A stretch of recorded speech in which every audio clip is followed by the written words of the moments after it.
Yes, guys. Yes, people. Big up to every single one of you that's locked in. Hit the like, subscribe, all of that shit. We are back. We are back for another match day preview. We've had the whole midweek off. Can we actually make it worth something? We will find out. We will find out, people. But shout out to chat. Big up. We got nearly 250 of you lot in here from the start. Or everyone just sitting in from the intro. So big up to all you, man. Shout out to sponsors as always. Check out Jerseys FC in the description below. And big up to every single one of you that's in here. Big up everybody. Shout out to George. Man just said just drop the L in the bag. For fuck's sakes. Big up to Namaya. Big up my G. Big up to Enrique. I'm going to go through the quotes later. But big up to you, man. Shout out to Fredo. Shout out to Paquinho. Shout out to Mello. Yeah, we're going to touch on that as well before we get into the preview. Big up to Jordan. I said a lot in here. Big up to Fraser as well. Noni out to April, same as Jackson. Always have an injury crisis. Sancho and Nata. And Tyreek George. And Kunku up front as a striker. Yep. Team that's in... He's just basically done the whole preview for me. Fucking hell. Yo, big up Jordan, though. Big up Sean. Big up Fielder. Big up Tabby.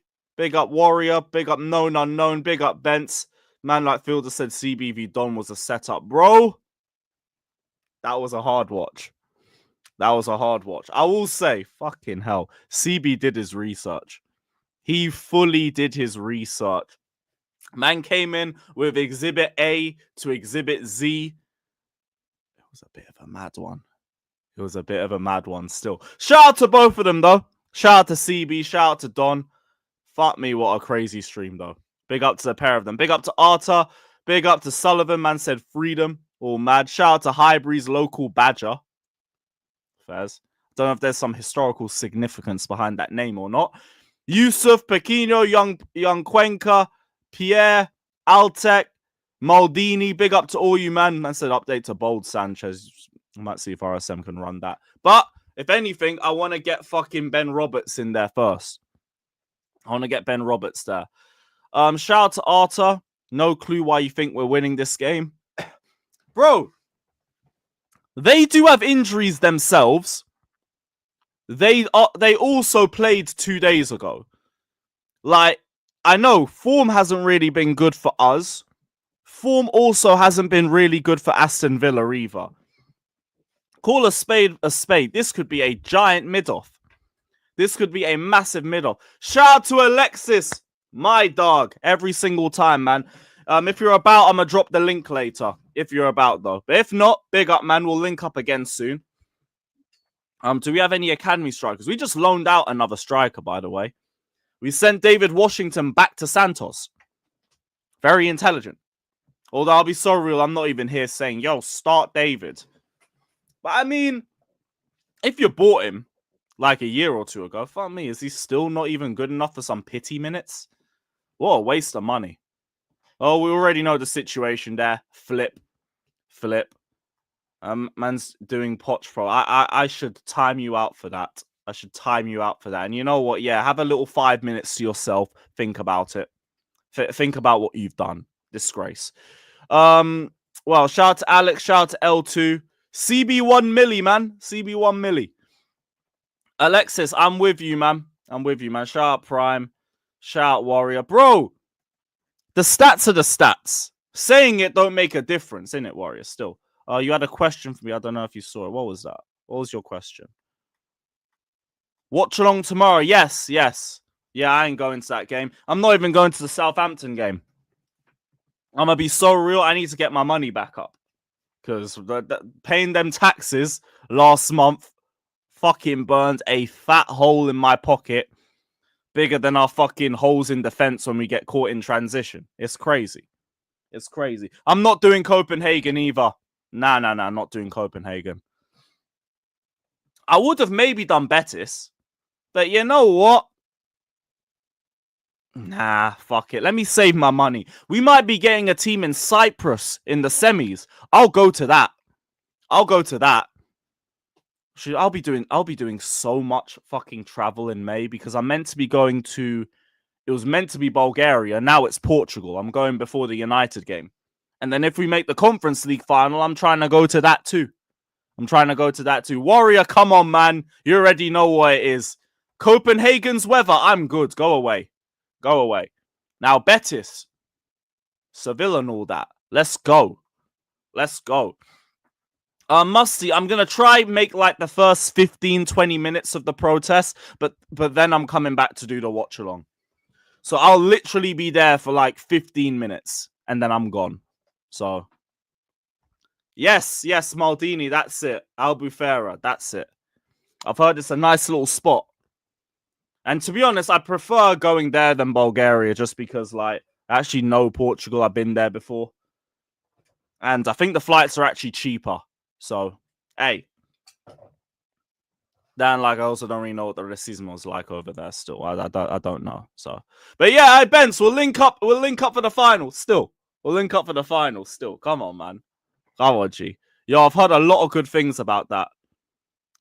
Lads holiday this year. Okay, cool. It's a nice little party spot. Let's go.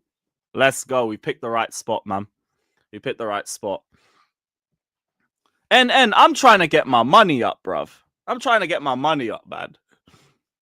Head's gotta be on the grind, not fucking motorboating and all that shit. Yo, shout out NN though, my G. Shout out the chat. We're already talking about the Conference League, so let's get into the Conference League draw.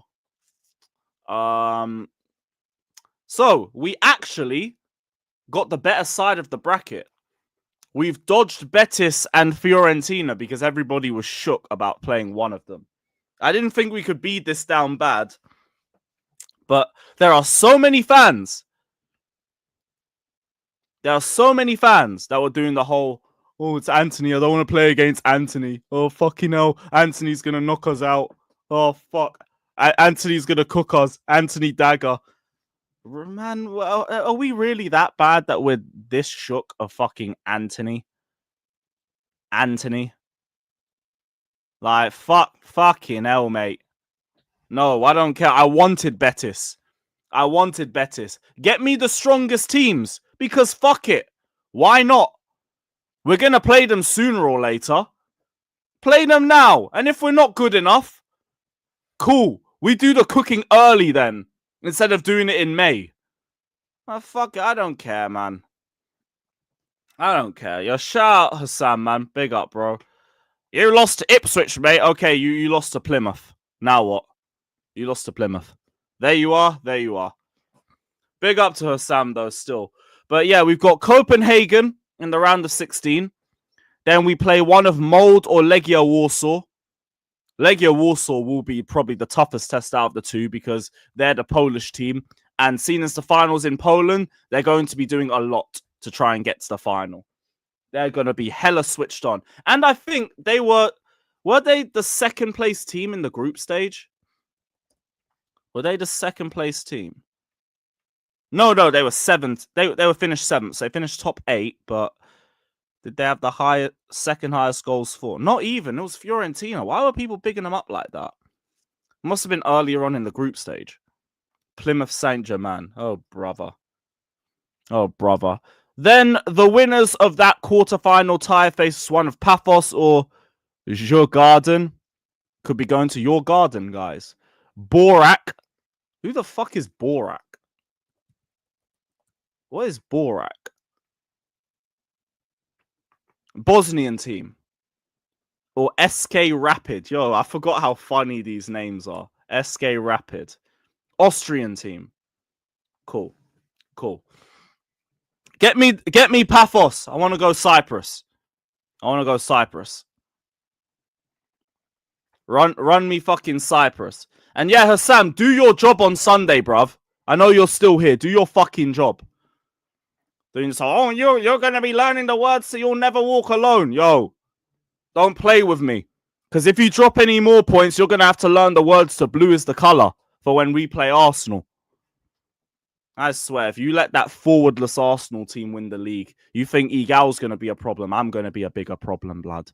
I'm going to be a bigger fucking problem. Disgrace. But yeah, easier side of the bracket.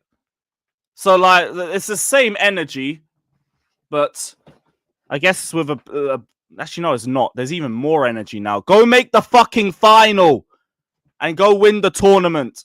There really isn't anything more to add to this shit.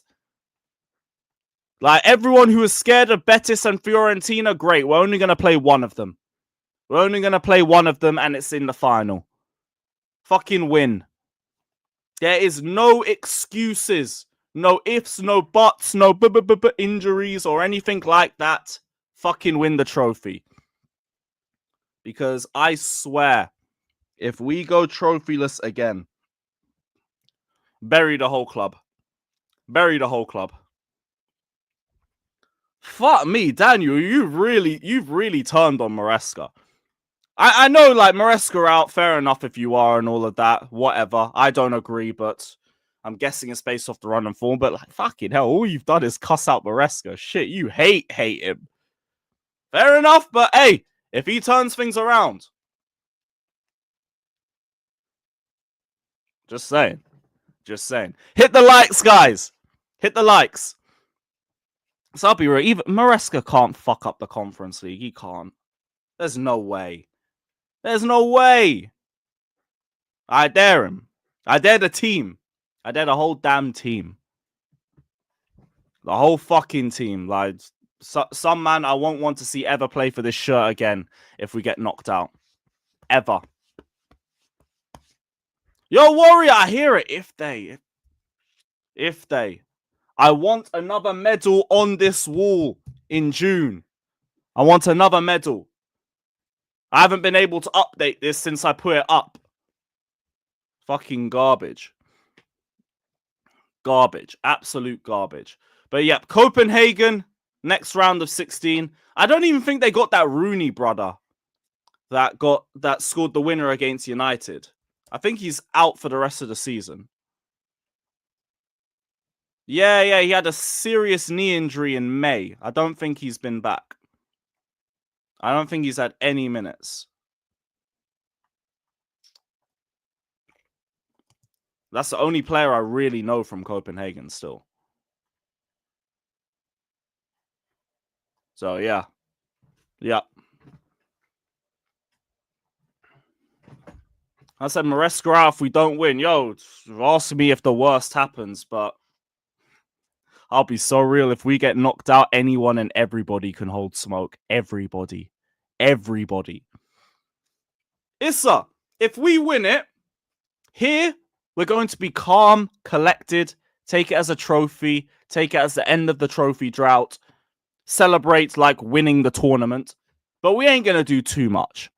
Now, when we're on the rival streams, when we're on Back Again, when we're on A-listers, I'm talking about Chelsea getting number 3. I'm talking about Clear Lake's Chelsea winning a trophy before Arsenal.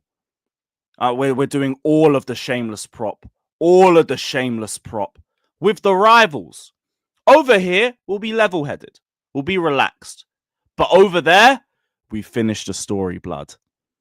Over there, we are the biggest English team in Europe. Over there, we've won number 3. So, hey, you guys already know. We're going to be relaxed over here. I'm running the shameless narrative over there, bruv, because certain man will be going trophyless. And we won't be. We won't be. Trophies and all of that. Trophies talk. So, yeah. Emmanuel, this is my thing as well. And I know people are going to say, oh, this had the same energy from last season.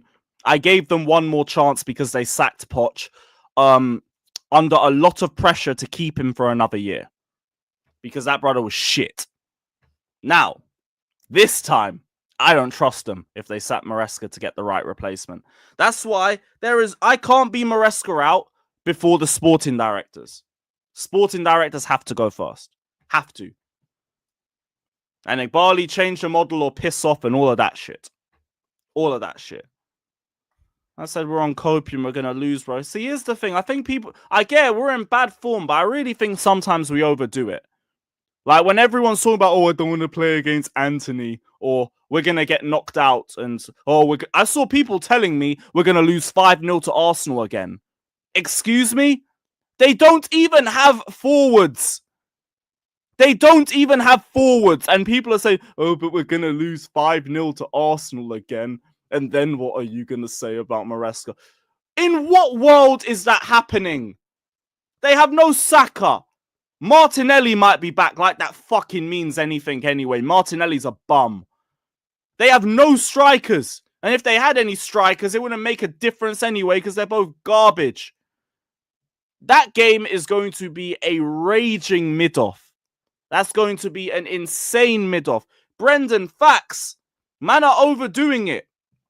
When people are telling me we're going to lose 5-0 again to Arsenal, you're overdoing it. When you're talking about we're not going to win the Conference League, I don't get how anyone can envision that. I really don't. I really don't. Now, in terms of like, if people are saying, oh, we're going to lose to Villa, fair enough. Fair enough. Like that's just a game prediction, and we've got 2 wins in our last 9. Fine. Man are talking about 5-0 to Arsenal again. We're going to lose all of our away games coming up. Fucking hell. Sometimes man overdo it. Sometimes man overdo it. Exactly. Maresca is not Pochettino. He is still better than him. He's been better than him. It's just right now, this run of form is unacceptable. This run of form is straight unacceptable. And it's up to him to change it up. He has to get us formulating more chances. 1 shot on target in 2 games against Brighton is straight unacceptable. Straight unacceptable. But we are also playing an out-of-form Aston Villa side. So it goes both ways. It goes both ways. Said we're going to tie the Villa game. Low-key, I think it's going to be a draw too. I kind of think the same thing because, like, Villa have, what is it? No wins in their last 5 Premier League games, 4 draws in their last 5, and they've won 6 out of their last 21. If we're in bad form, they're in bad form too. It goes both ways. It goes both ways. Yeah, H, that was another stat. You have won 2 of your last 11 home meetings against us. So you don't even like playing us at your ground anyway. This game, to me, low-key screams draw, but with the same breath, I don't think this is cut and dry that we're getting whooped, like people think.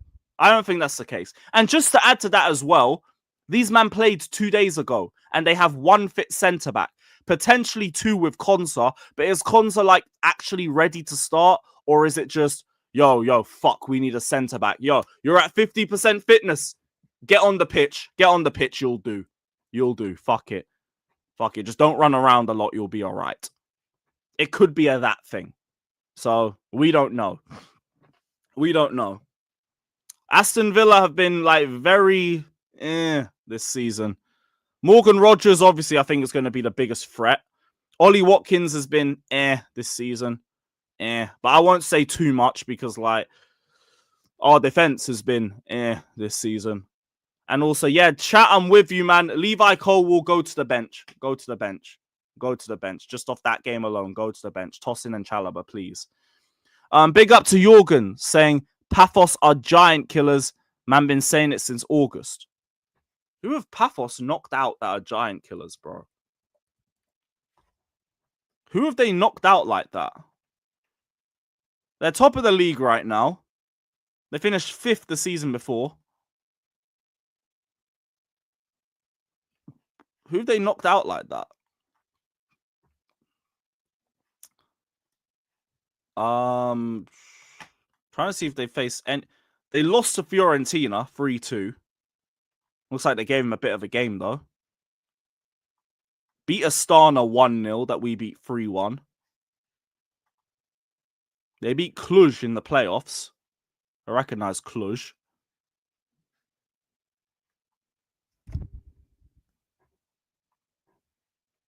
Who are they? Oh, Cluj.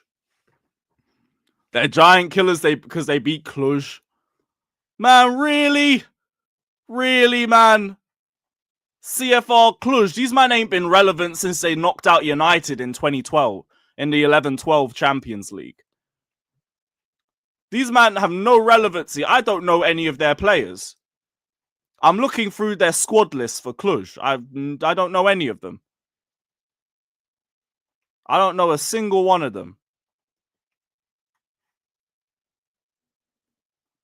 Yeah, not a single name there. Yeah, no. If that is the giant killers, my guy... Look, you have just emphasized my point. Fucking win this tournament. Don't piss me off, guys. Please. Please. Don't piss me off. Huber, I am so sorry, bro. No. I'll go to the final because it's going to be a neutral game. But honestly, like, me going to a Polish away day, I don't know, man. I don't know, you know. I don't know if that would be wise. I think I could just about get away with doing a neutral game. I don't know, man, still. I don't know, bro. But big up, man, still. Big up, bro. Big up. Cyprus, yeah, run me Cyprus. I'll go Cyprus. I'll go Cyprus still. Say the teams again. Which team? Which team? Yeah, you're good. I gotta keep it real, man. I don't know if I go to Legia if I'll come back. I don't know if I'll come back. So still, with half of that away ends, like they'll probably try fucking sacrifice me or some shit. But I'll go to the final. I'll go to the final. Get me to Wroclaw. I'll back that. I will back that. Right. Back to the game. Back to the game. So yeah, Aston Villa, very injury prone, especially at the back.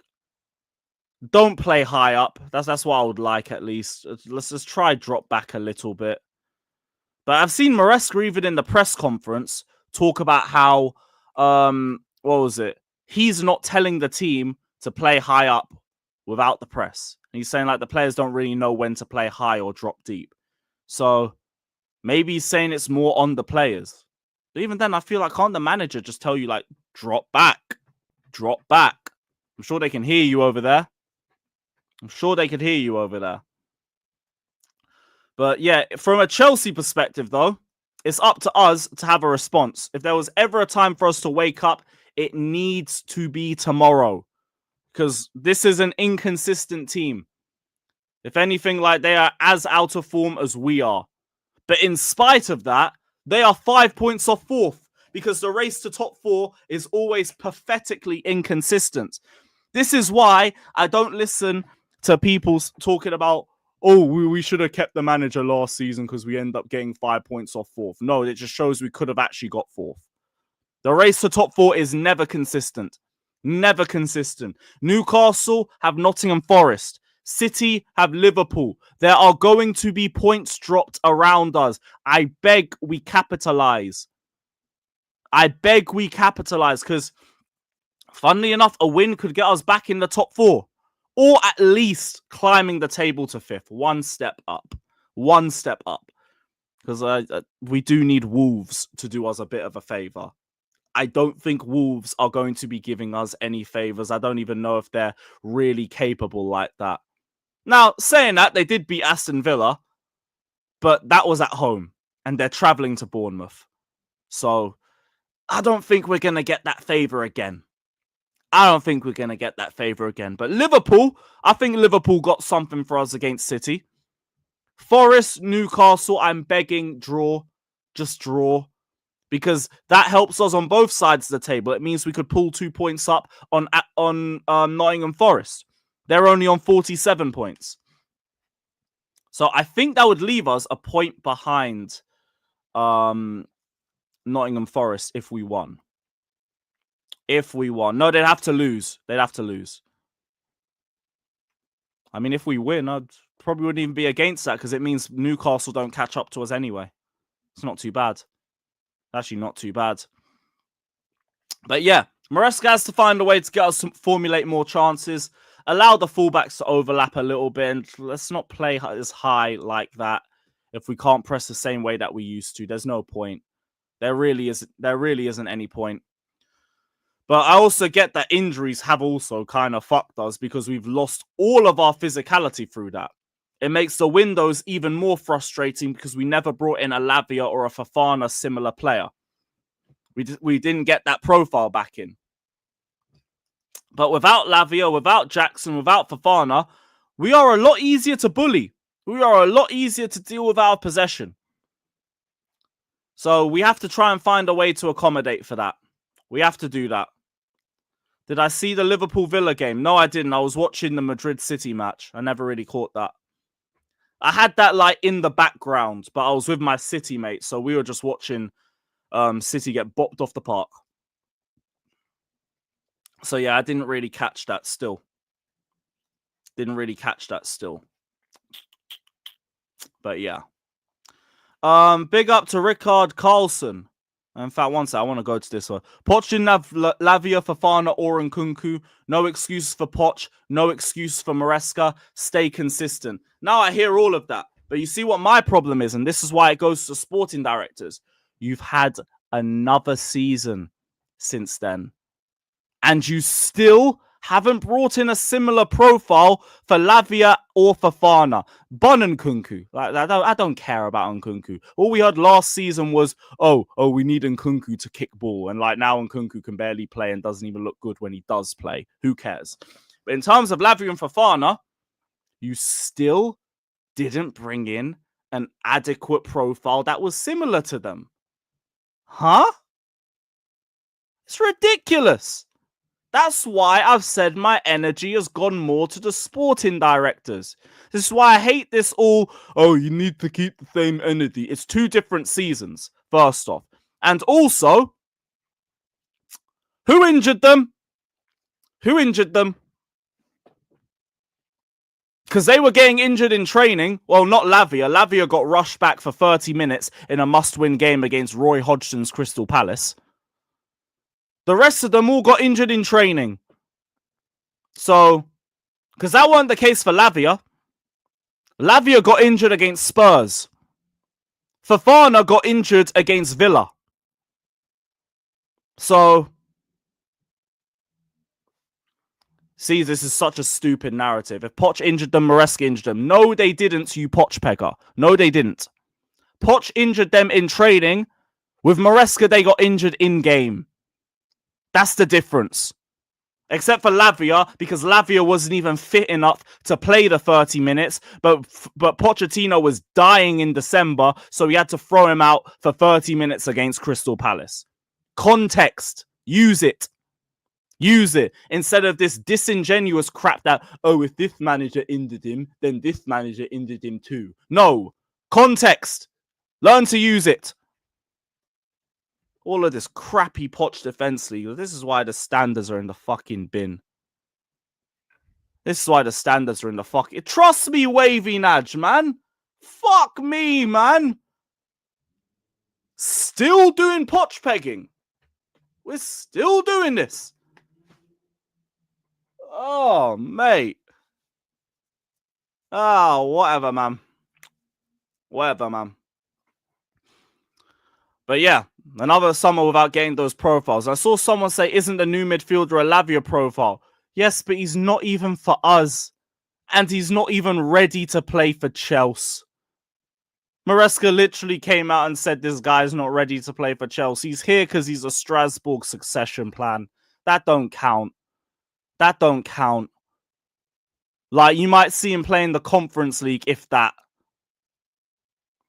So, like, no. Some random no-name from France who isn't ready to play in the Prem. He ain't that.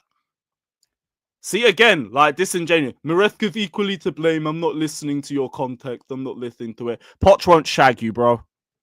Poch won't shag you. Oh, if this guy injured him, it means this other guy injured him. No! Look at where they got injured! Fucking hell, man. Man, just choose to ignore what's staring you in the face. Noni pulled hamstring and he wasn't even running. You know where Noni got injured? In game. It was in the Brighton match last week. It was in game. Fucking hell, man. I said Gallagher needs an apology, you context watcher. Apology for what? Apology for what? I'll wait for your answer. Apology for what? What are we apologizing to Gallagher for? What is it? Is it his lack of technical ability? Is it his constant need to pass the ball backwards? Is it the 8 fouls per game? What am I apologizing to Gallagher for? Let me know. Let me know.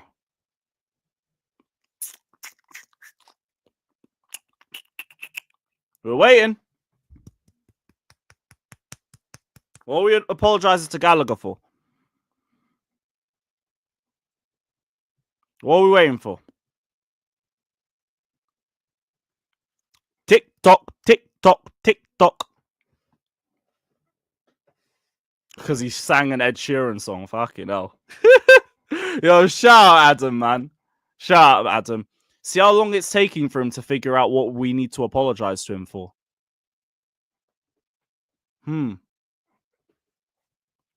What part of Lavia got injured in the Tottenham game are you fucking struggling with? What part of that are you struggling with? Now, Reece James, he did get injured in practice this season. Now, the difference is, Reece always gets injured in practice. That's not even a Poch thing. That's just a Reece James thing. So, yeah. Man wasn't even doing the whole Reece James got injured because of Poch crap. Reece James just gets injured. He just gets injured. Chelsea sold their best player. Aight, where's the super chat? Where's the super chat? I apologize for absolutely nothing. Gallagher is a mid-pack. Gallagher is a straight mid-pack. Still Cole Palmer. Okay. Cole Palmer in my FPL. Should I be worried? No. No.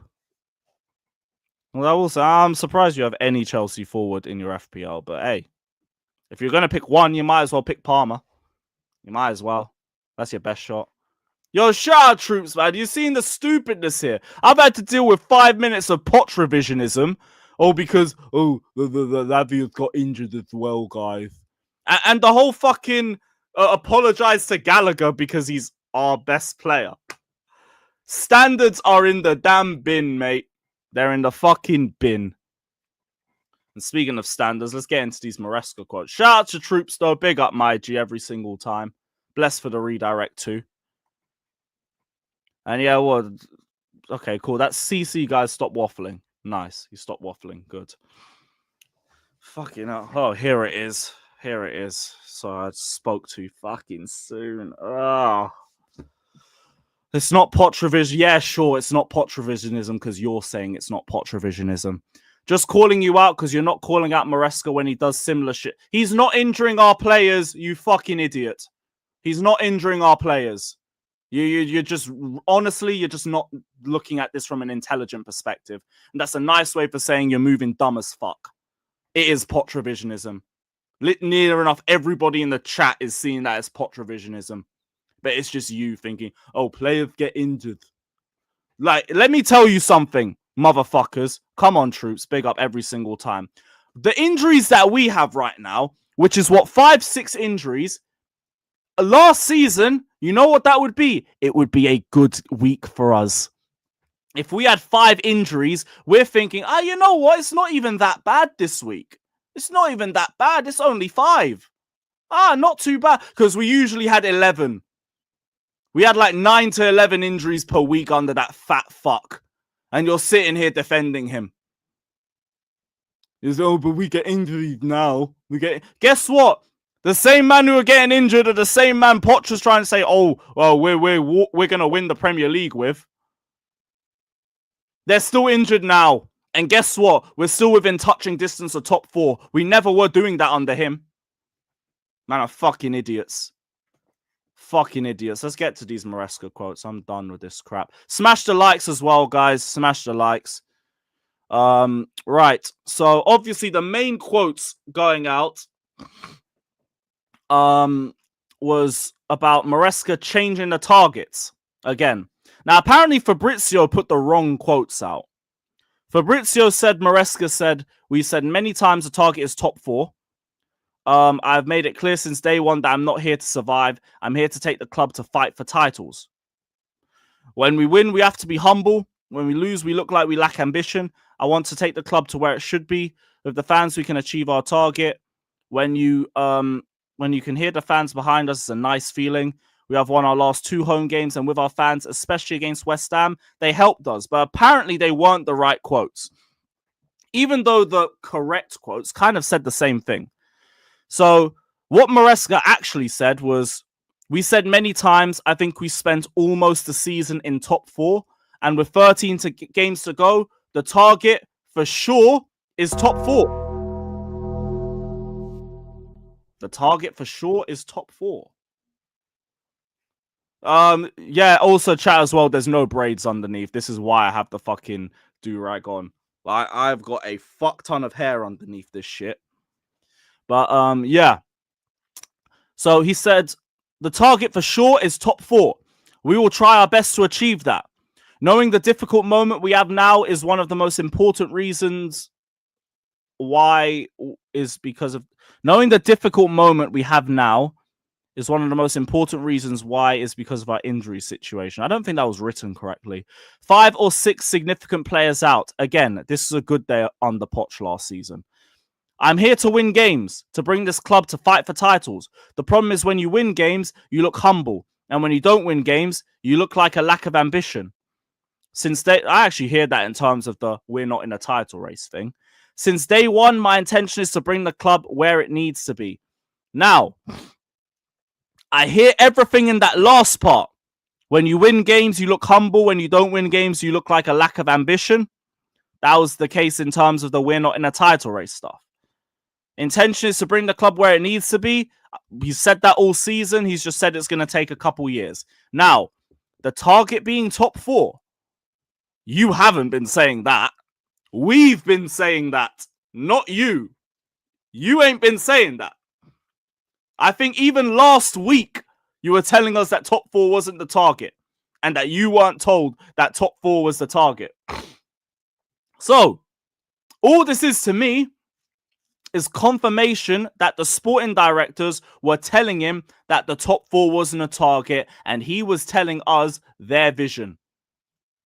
It was never top 4 is not a target for him. It was from the people up above. And now they've told him to just rip that script apart and say this. And he said it because we all know Maresca is just going to say what the board want him to say. He is literally, yes, Arta, he is the mouthpiece. He is the mouthpiece. And this is just another example of that. So all this says to me as well is that they're fucking shook at those protests. They're shook at those protests. Because ever since then, all the briefs that we've got is that top 4's a target again. That weren't what we were told before. That weren't what we were told all season. You haven't said this all season. But now, because the pressure is on Clear Lake, you're trying to say top 4 is a target. And this is why, guys, this is why I said I'm backing the protest. Because it's about forcing or trying to force some sort of change. Be it sacking the sporting directors, be it some sort of change in the model, be it a combination of both. Putting Clear Lake in the spotlight is the best thing, in my opinion, to try and force some change. That's why whether they can sell up or not, I back the protest because it could force something. I know people are going to say, oh, it's only results-based. Yes, it is. Yes, it is. Also based on the last 2 windows for me too. But yes, it's results-based. Potentially going 3 years without a Champions League is fucking unacceptable. And if man want to protest for that, I back it. I back it. Because that shit is unacceptable. Like, we are about to overtake the amount of years we spent out of the top 4 in the Roman era if we don't get it this year. Protest. I'm fine with that.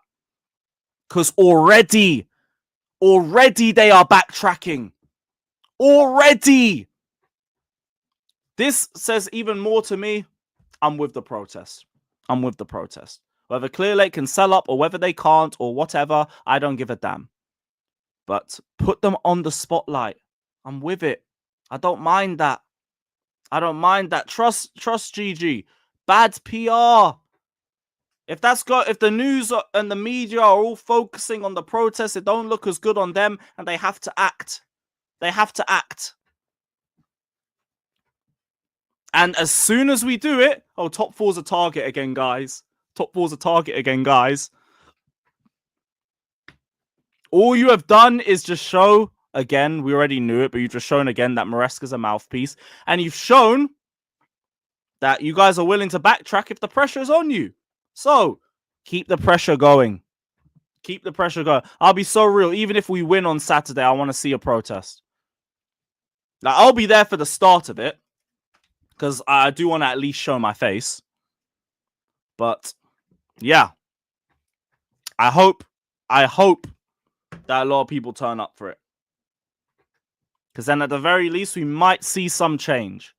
Be it Clearlake giving Bowley the shares, or if they can selling, or the model being changed, or the sporting directors, or whatever happens with them. All of that. All of that.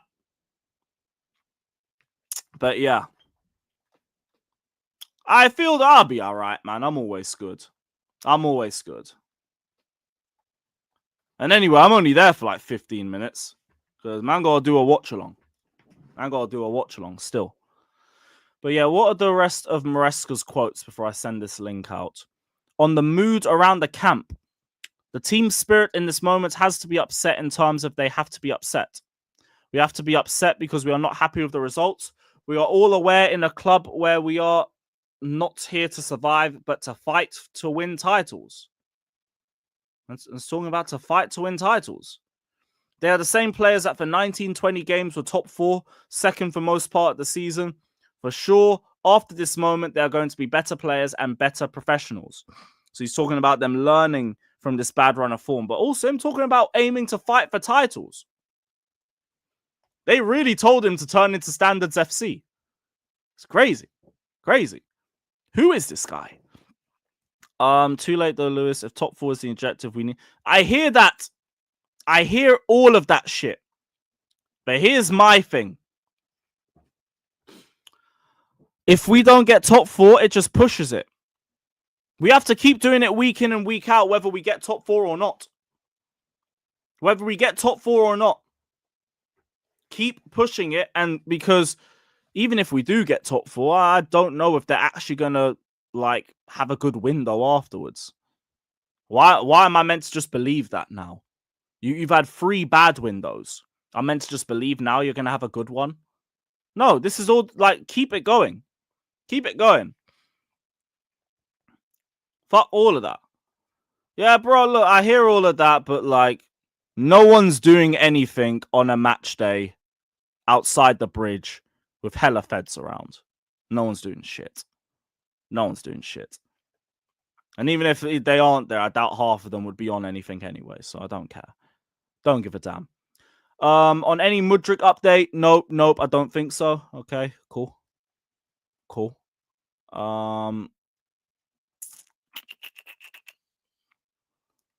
On Gusto's form, he said, I'm very happy with Malo, to be honest. He's doing well with us in the moment to judge players. We probably judge players as a consequence of the results. Malo helped us when we were in a good run, when we won 7, 8, 9 in a row. For me, he's a main player, an important player, and he's doing well. I think he's been crap this season, but he's not going to cuss out players, so that's fine. He even spoke on... yeah, Scott, I'm surprised by that as well, but he ain't going to, like, draw out any players for form in the press room. We already know that. Fielder, no, I didn't. I don't watch Minerals. I don't. I've got no reason to. Whoever does, more respect to you. I don't care, but not for me. Not for me. On physicality problems, this will be an interesting one. It's an important part. Reviewing the first game against them with more physical players like Wes and Romeo, even Nico, is a reason why probably in the moment we struggle a little bit in terms of results. After the international break, we probably have all of them, but before that, we will try and win the games. Same thing that we've spoken about. We miss the physicality in our team so much, and we've literally lost like our 3 most physical players. You see how bad we are out of possession in the attack without Jackson. And no one's bullying defenders or stretching defenders like Jackson does. I know his finishing's garbage. It's been garbage. But there's too many aspects of his game that we lack. Whether you like it or not, we lack that. It's as simple as. Even losing Noni, Brendan, I hear it. Like, out of the wingers, he's the most physical one out of all of them. And also, without Jackson, he might be the only direct forward that we have that gets the ball and runs straight at the goal. It's like, fuck, we really lost injuries in like key areas like that. It's mad. It is fucking mad. ACFC called out Noni for training. That is different to like form on the pitch. He's called him out for training. And I saw an earlier comment about the bomb squad and everything. If you're in the bomb squad, he don't want you in the team. So it's going to be a different energy. On highline problems, he said against City, it wasn't the game plan at all. Against Brighton, it was probably the dynamic of the game. Don't know if he's saying the players don't know when to play high or not, but against City, it wasn't the game plan at all. Why are we getting caught out high up the pitch so many times then? I don't know, man. That's a hard one to understand. And also on injury news, he said no update, no additional injuries. Noni out until the end of the international break, which is April. Two out of our highest 3 goal scorers out. Well, guess it's going to be Neto and Sancho again, guys. Man said you got Jamar, though. I'm talking about physicality.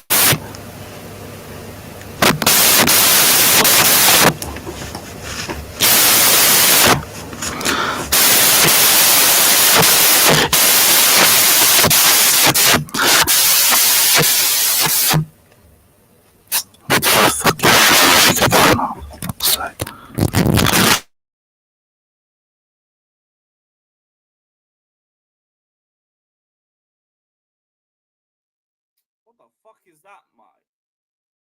Now, what the hell happened? Switch. Oh, brother.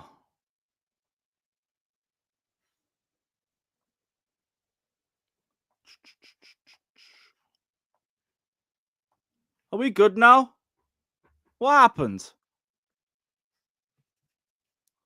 Man said we got hacked. What happened? Well, was it the helium again, or what did you hear? Let me get my phone now. What happened? What the hell happened? I'm saying someone must have been blowing into the mic. This must have been crazy. I need to hear this sound effect. Oh, fucking hell.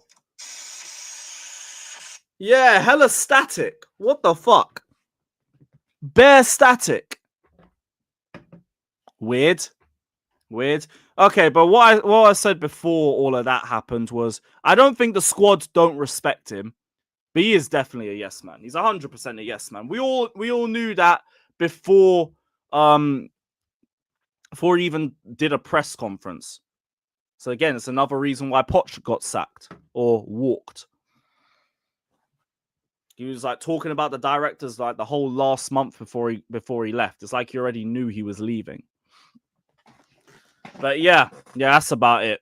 Big up though. Big up everybody. Man's gonna drop this link out. Let's drop this link out. Big up to all you, man, though. Run up the likes. We'll see what everybody's saying. Who are we sending out to? Oh, yeah. If Alexa's about, I'll drop the link.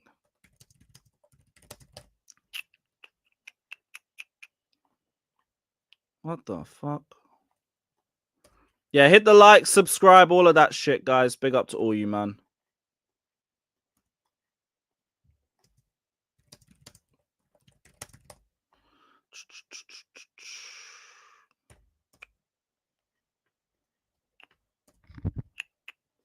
And hopefully this mic don't fuck up again. Yes, Will. My G. Big up, bro. Hit the like, subscribe, super chat if you want to get your comment read out, all of that garbage. Why did I send this to myself? I don't know. Yeah, we'll see what everyone's saying. Watch on settings tomorrow as well, guys. I might do Arsenal and West Ham early as well because it's a 3 p.m. And I low-key think there might be some drop points over there. So we're going to reload a hate watch.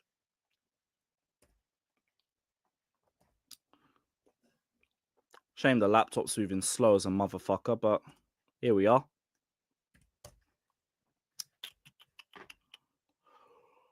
Where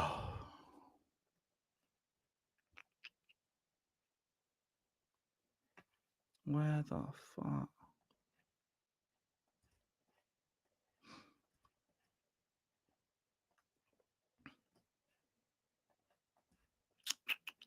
Nearly done. Nearly done, guys.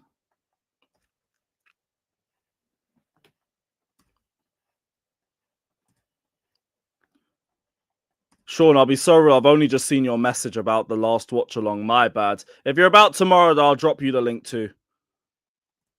My bad, though. Still, I didn't even see that.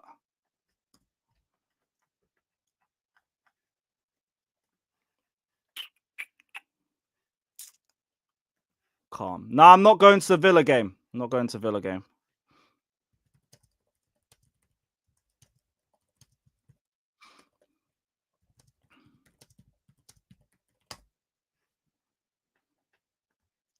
Calm. Yes, guys. Big up, everyone. Big up. Hope you man are all good. Yeah, not too bad. Hope you're good, Blues. Yeah, no worries, Yasser. No worries. Yeah, I'm all good, man. We're all good. We're all chilling. How are we feeling for tomorrow? Cautious optimism? No optimism? Cautious optimism, I guess. Yeah. Cole Palmer hat-trick tomorrow, Lewis. All right, come on, man. Oh, let's go. Yeah. Superstar. You see, you got it on your screen. Come on, man. Clark's part 2. Let's run it. Did I not send you a link? Sorry. Bro thinks we're scoring. Hello. Hey. What do you think, Scott? No defense versus no attack. We're getting piped. I think Cuckoo up top as well. Yeah. I think we get piped. That's what I think. You think we're gonna lose tomorrow? Yeah, I think it's going to be a comfortable loss as well, like 3-0. No, I'm not sure we're gonna win tomorrow. I can see it. 3-0 to Brighton. No. Bro, hang on. We just lost 3-0 to a Brighton attack of Mitoma, Ruta, Welbeck, and Minte, who hadn't scored in months, or like had scored 1 goal in like 3 months before we came a calling. That's the beauty about football. Yeah, we'll get piped up in there. Everyone to inform either, but like neither were Brighton. Villa just drew with the best team in the league. I know, but they've drawn 4 out of their last 5, innit? I went from cautious optimism to straight copium now, just off that. Fuck's sakes. Bro, we beat Southampton and we beat Leicester. Bro, these teams that are around us, they would like, nah, it's finito. Yo, don't them 2 games. I'm demanding 6 points and nothing else. Bro, it has to happen. It's a must. We get 6 points on those 2 games. We basically have like 10 days off after the Southampton game too. Do we? Yeah, because like we don't like the next week is FA Cup weekend, and everyone who ain't in the FA Cup don't play. What's up, people? I didn't even realize. If you check, there's a big gap between like it's something February and our next game's 8 March. Yeah, we don't play again until the 6th of March. We play Copenhagen. Nah. Damn. So there's no excuse. Oh wait, our next game's Conference League. Oh, okay. Yeah. After Southampton is Conference League. And then it's Conference League, and then it's Leicester 3 days later, and then it's Conference League again, and then Arsenal 3 days later. I think that's Hey, right now it's all about survivor, man. Gotta survive. Right. For us or them? Keep ourselves in the top 4, like man. we're in a relegation scrap. Well, we won like one or 2 games in the last 10 games. It's 2 wins in 9 versus like no wins in 5. I saw it's 10. It's not 9 anymore, Lewis. No, 9. In Premier League, it's 9. It's 3 and 10 in all comps. Okay. Yeah, that's a bit Although, sad. like, if we don't win tomorrow, it'll be 2-10. That was relegation. That's relegation. Just one and we It is. Yo, Professor, your mic's breaking up like That is mad crazy, still. bro. That is almost 1/3 of the season if we didn't win, man. We won like 2 games. Hey, that's Oh. just how it be. This is how we are playing right Yeah, now. Professor, your Yeah. mic's moving mad still. Gotta mute that. Sorry. It's a Chelsea thing. Regrettably, I want to try and talk about how we can score, but like with Nkunku in the middle, I ain't got a fucking clue. Don't play in Kunku. There you go. Problem solved. Don't play him as who you wanna striker play then. up top? Sancho. I heard he had I'm Neto genuinely- up top. No. I'm putting Sancho false 9. I'm putting Neto on the left, and I'm putting George on the right. I was about to say Felix, but we don't have Felix no more. We gave him away. Felix. I've at least, it might not have been at this team. I've at least seen Sancho false 9 for a Premier League team, and it kind of worked. Maybe. I could hear that. I've Maybe. heard like Andrew bring up the idea of potentially playing Neto as as a No. 9 as well. I was Right. thinking Palmer as a false 9, to be Who is honest. can you hear me now? Nah, still bad, bro. Still bad. Why? Bro. He can just like rotate with what's his No, name. I like, meant Nkunku. Professor. In terms we- of Palmer, I want to go. Absolutely not. We played 70 minutes of him at false 9 against Brighton. He looked shit. And I'll be That so looks real full when you time. play him in the false 9. Like I'd rather him play deeper so he can create, if anything. The Palmer false 9 experiment died when we lost 1-0 to Middlesbrough last year. Mhm. Did you see It that sure interview by one of the directors about what's his name, man? That Spurs fan. What, Goldstein? That's fine. Yeah, there's a Chelsea director in the. He's a Spurs fan, and he was saying that Maresca's doing a great job, and we're gonna back him. Oh, you're talking about what's his Goldstein. name? Something with an Yeah, F. man, something with Goldstein, an F. yeah. Yeah, it's Jonathan Goldstein. Maybe. Yeah, he's not wrong. Considering what he's had to deal with above him, he is doing a good job. I just hope Maresca tells us like something's wrong instead of always telling us like, oh yeah, I was not supposed to get No, that he's for. not going to. He'll be sacked. Oh my days, man. Take us back 3 months, man. It was so rosy, man. We were so happy, thinking we're gonna win the league. It's gonna challenge. We were Mhm. second. Arsenal was like 10 points behind This us. drop off has been mental. I mean, the players were playing like they deserve to be second. No, they're not. Why? Yeah, we were very good. It comes down to so many different factors as well. Players dropping out of Does. form, inability to use the windows properly, Hmm. being figured out a little bit too much, poor subs or late subs. I'll be a bit controversial, yeah. I feel like Maresca didn't help with him just keep like moving the goalpost all the time to the players. He could just shut his mouth and be like, okay, we'll take it one game at a time. Instead, he's like, oh, we're not challenging, we're not doing anything. And he wasn't really giving the players any fucking No, but the targets, challenging stuff immediate. I didn't mind. It was the whole top 4 isn't a target thing I didn't like. That was No, stupid. but even when they were asking about like title challenge, Big you up, should Sam. you just say the basic and be like, oh, we're playing one game at a time. We never know where we're gonna end up. We're gonna play one game. And instead, he's just kind of distant himself from any fucking target. That's Maybe what the I don't one like game about at a him, bro. time things I could hear. That could be a better way of saying it. Yeah, How that's much what I'm were saying. they? How much were they his words? That's the thing. But That's another thing though, and like the quotes we've heard from today just show that a lot of what he was saying wasn't his words. It's stuff from the sporting directors that they've told him to say. Yep. But that's kind of fucked though. If he's just gonna fucking carry what they say and just. No, but like he's a mouthpiece. We knew that. But that's not a good He's thing, a though, Lewis, mouthpiece is for it? the owners. No, it's not. Good old company man and all And I that. think you're seeing part of the reason as well why they hired someone with less experience, because they're less likely to speak out.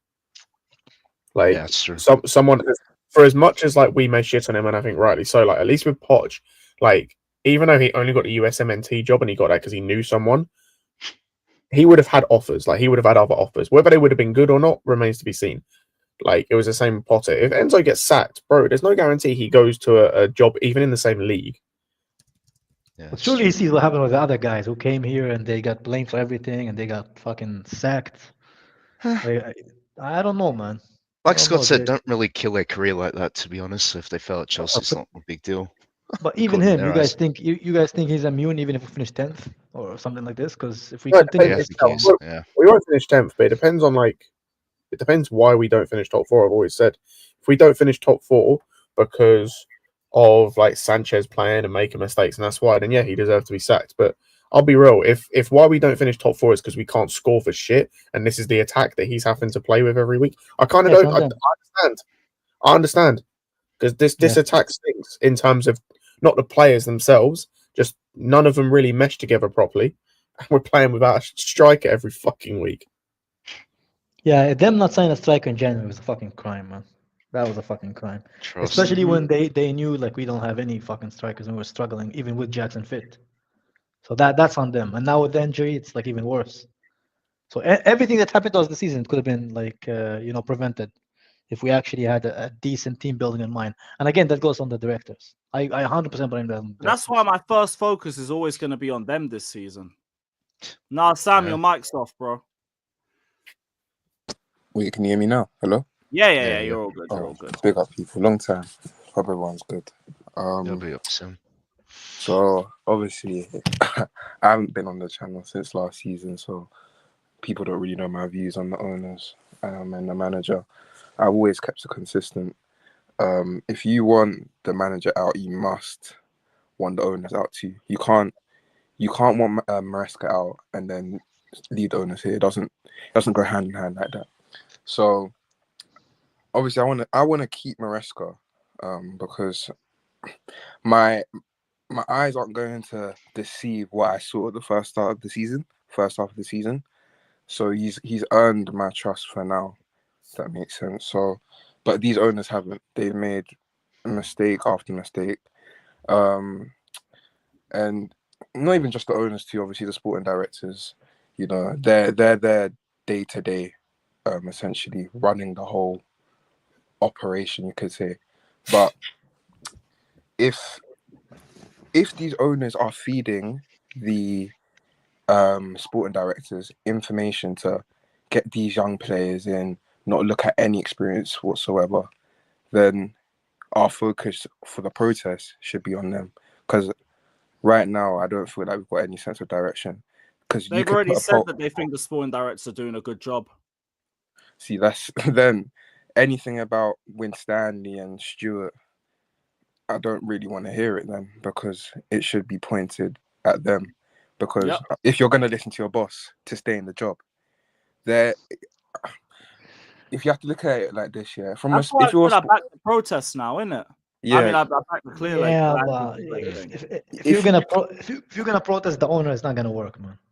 You gotta kind of. Yeah, trust. Yeah. No, it will. It depends on what your message is. Nah, you cannot. What are you gonna? The owners can't sell. They're not gonna leave. No, but I know. I hear that as well. But I think putting them in the spotlight could force them to make some change because the focus. Yeah, put them in the spotlight. No, I get like putting them like kind of making them aware that the fans are kind of, not content and we're not happy with where the direction is going. Yeah, but it's not gonna lead them leaving. Might lead them to change their ways.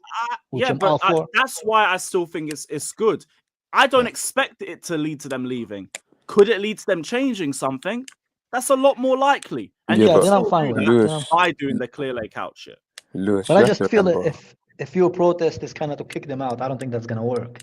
That's what I think it would work as well, because if they were to change things and things were to improve, man ain't gonna do clear lake out because we're improving. Because that's why no one wanted to do these protests when we were second, because no one gave a shit because we were second. Yeah. I mean, this is now result based because we might be out of the UCL for another year. So I'm with it. You gotta admit, I was here when we were doing good, and I said, guys, let's wait till the end of the season, man. We've seen this before. You have to admit, I was there saying it. You might have been still. Yeah, because I knew it, man. You gotta wait till I've seen it with Chelsea too long, man. That's why I was doing chill guy gimmick as well. Well, we are going to be in a title race. I mean, we're not really, but no, man. We went from chill guy to fucking paranoid guy who got because I expected a drop off, not this bullshit. I don't think anybody expected us to. But that's why, whether we win or lose, these protests have to keep consistent. So to let them know that, bro, you're doing bullshit at this point. Like, it's just a mess, to be honest. I don't even know, because if we protest, because you have to remember they're billionaires. They get this sort of criticism like on the daily. So is Probably. it really gonna do anything to them? Are they really gonna change? No. Unless Criticism's one thing though, but a vocal protest outside the ground where media can report on it is different. It's bad PR. Yeah. I And guess. I think bad PR leads to unhappy shareholders. Yes, I am smarter than That kinda- Pochettino. No, hold the time out. That's gonna lead to something else, right? Like if there's discontent within the brand, Hmm. then they're gonna start looking into it. Well, there's apparently allegedly infighting. Well, it's been like that for time, apparently. So That's knows? football in general, man. That's just football Yeah, stadiums sure. in England and Italy, man. It's not. That's a good point. Fucking garbage. 'Cause- Let's. I'll be real. I honestly thought they're gonna learn by now. Like the fact that they've been here like what 3 years. This is the third year, right? Third year, Yeah, Yeah, but that's this the is third why I've had enough. Like I always Yeah, said, so this this is season third. is your third season. I'm not looking anywhere else except you lot if you don't get me what we need. Yeah, like if after your third season, yeah, it's not working out. Your third year in charge, it's not working out. You gotta change it. Last Otherwise, season you're it just a was at retard, least right? like you've made a completely new squad and you've given the reins to that fat fucking idiot Pochettino. And for me, they got one more chance just because they sacked him in spite of fan pressure saying that we should keep him. Now, you're trying to say that we've lowered the standards, although now top 4 is a target again because there's a protest coming up. Nah, bun you lot. Bun you lot. You're Wait, wasting time. did they really say that? Did they say top 4 as a target again? Yeah, did you not hear Maresca? They don't know. They're tossing and turning. I mean, I'll be real, few Scott. days I ago, stopped listening to Maresca for a while, man. Like, Maresca saying yeah, 2 too days much. ago that we're not. For Now me, today. I think this is why I think the protest again. If the fan base has a clear message and is united, which they're not, and isn't going to go there to do bullshit. We've seen with these owners, they bottled it with Potter. Like realistically, they should have sacked him earlier or kept him for the whole season. They the fans threw their toys at the pram. Hi, this dropped on Monday. Go, Scott. Like they said sack him now, and so they sacked him like 3 months earlier than they should have done. They should have sacked him at the end of the season. There was no point sacking him when they did. And we've seen with these comments now, they're willing to change their targets or they're willing to like buckle when fans get behind them because it's the whole PR thing because they want to be loved and they want a good PR. Yeah. And when there's not good PR, it's a problem for them. And Yeah, so Fabrizio as well, if we can cause enough issues in terms of from protests where it's like hopefully it gets them to change the model, like that's best case scenario ultimately. Because the thing is about them is for all the faults we may have had with them, they've spent money. They're willing to spend money. That's a huge positive for them, is they are ready and willing to spend money at all times. And the thing is as well, with what they're showing is even though they're failing to a point with some of them, they're willing to make mistakes and get rid of those mistakes. They're not willing to sit on mistakes that have been made and do nothing for like 3 years. Like whether they get rid of them or not is another matter because people have to buy them, but they're at least trying to get rid of players. So yeah, I think they still get their positives if they just change this model and stop with this foolishness. Yeah. So like this dropped since the Brighton game that the protest was happening, and then this dropped on Monday. Chelsea's idea was Champions League this season. That's what they want. So that's what they briefed to Fabrizio. And then on today, Maresca said many times we spent almost a season in top 4, and with 13 games to go, the target for sure is top 4. He literally didn't say this last week. That's what I'm saying. It's either the club are telling him because they know now there's a protest that go to the media now and say we're going for top 4 just to calm the fans down, or this has just been a complete lie from him the whole season. I think it's just Chelsea being chaotic, man. I honestly think Chelsea under these owners has been quite chaotic as fuck.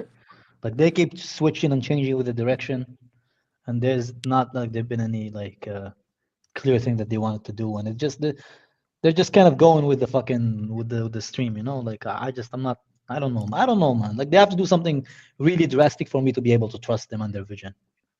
Because I honestly I don't see it, man. Like the amount of money we spend on defenders alone, man. It's like this team should be much more solid. But that's what I said. Right? If they change the model, to me, Like, if we go back to, you can even keep signing the youth thing. That's not the issue. Like, if you sign 1 or 2 young players a season, most clubs do that, right? But you have to then marry that with, like, okay, we're signing your big players, whether that's Kvaratskhelia or Barcolas or whoever. Like, if they do that, the moment they change the model to me shows they've listened. The moment that changes. Yeah, but then Scott, playing devil's advocate, what can't you say it's a sign of incompetence that they're very reactive to fan pressure? Not necessarily. Like, I mean- can understand why that point would be made, 100%. But for me, because it shows a willingness to listen, and it's because the thing is, they haven't buckled all the time with everything that the fans have wanted, right? But it shows a level of, like, to me, being able to accept when you're wrong. Obviously, it's not fully acceptance because you had to be pushed, but we've seen with other owners, whether that be the Cronkies, the Glazers, whatever, like, it doesn't matter, the Levy, Enoch, it doesn't matter how much fans push, they don't give a shit. They'll just keep doing the same bollocks over and over again. Yeah. So at the very least, I can say they have listened, might have taken some pushing, but they have listened and changed, if they change, obviously. Yeah. I feel like after the season they do have to change because 3 years outside the Champions League for them financially it can't run. Bro, it's the I think Lewis said it will be the joint longest we've ever spent outside the Champions League. Yeah.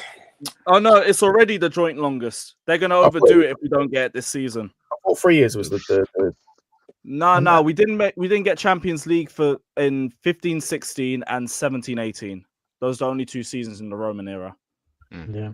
Oh, so they've eclipsed that. They've already eclipsed in its consecutively. They've already leveled it. If we don't get it this season, then they've overtaken it.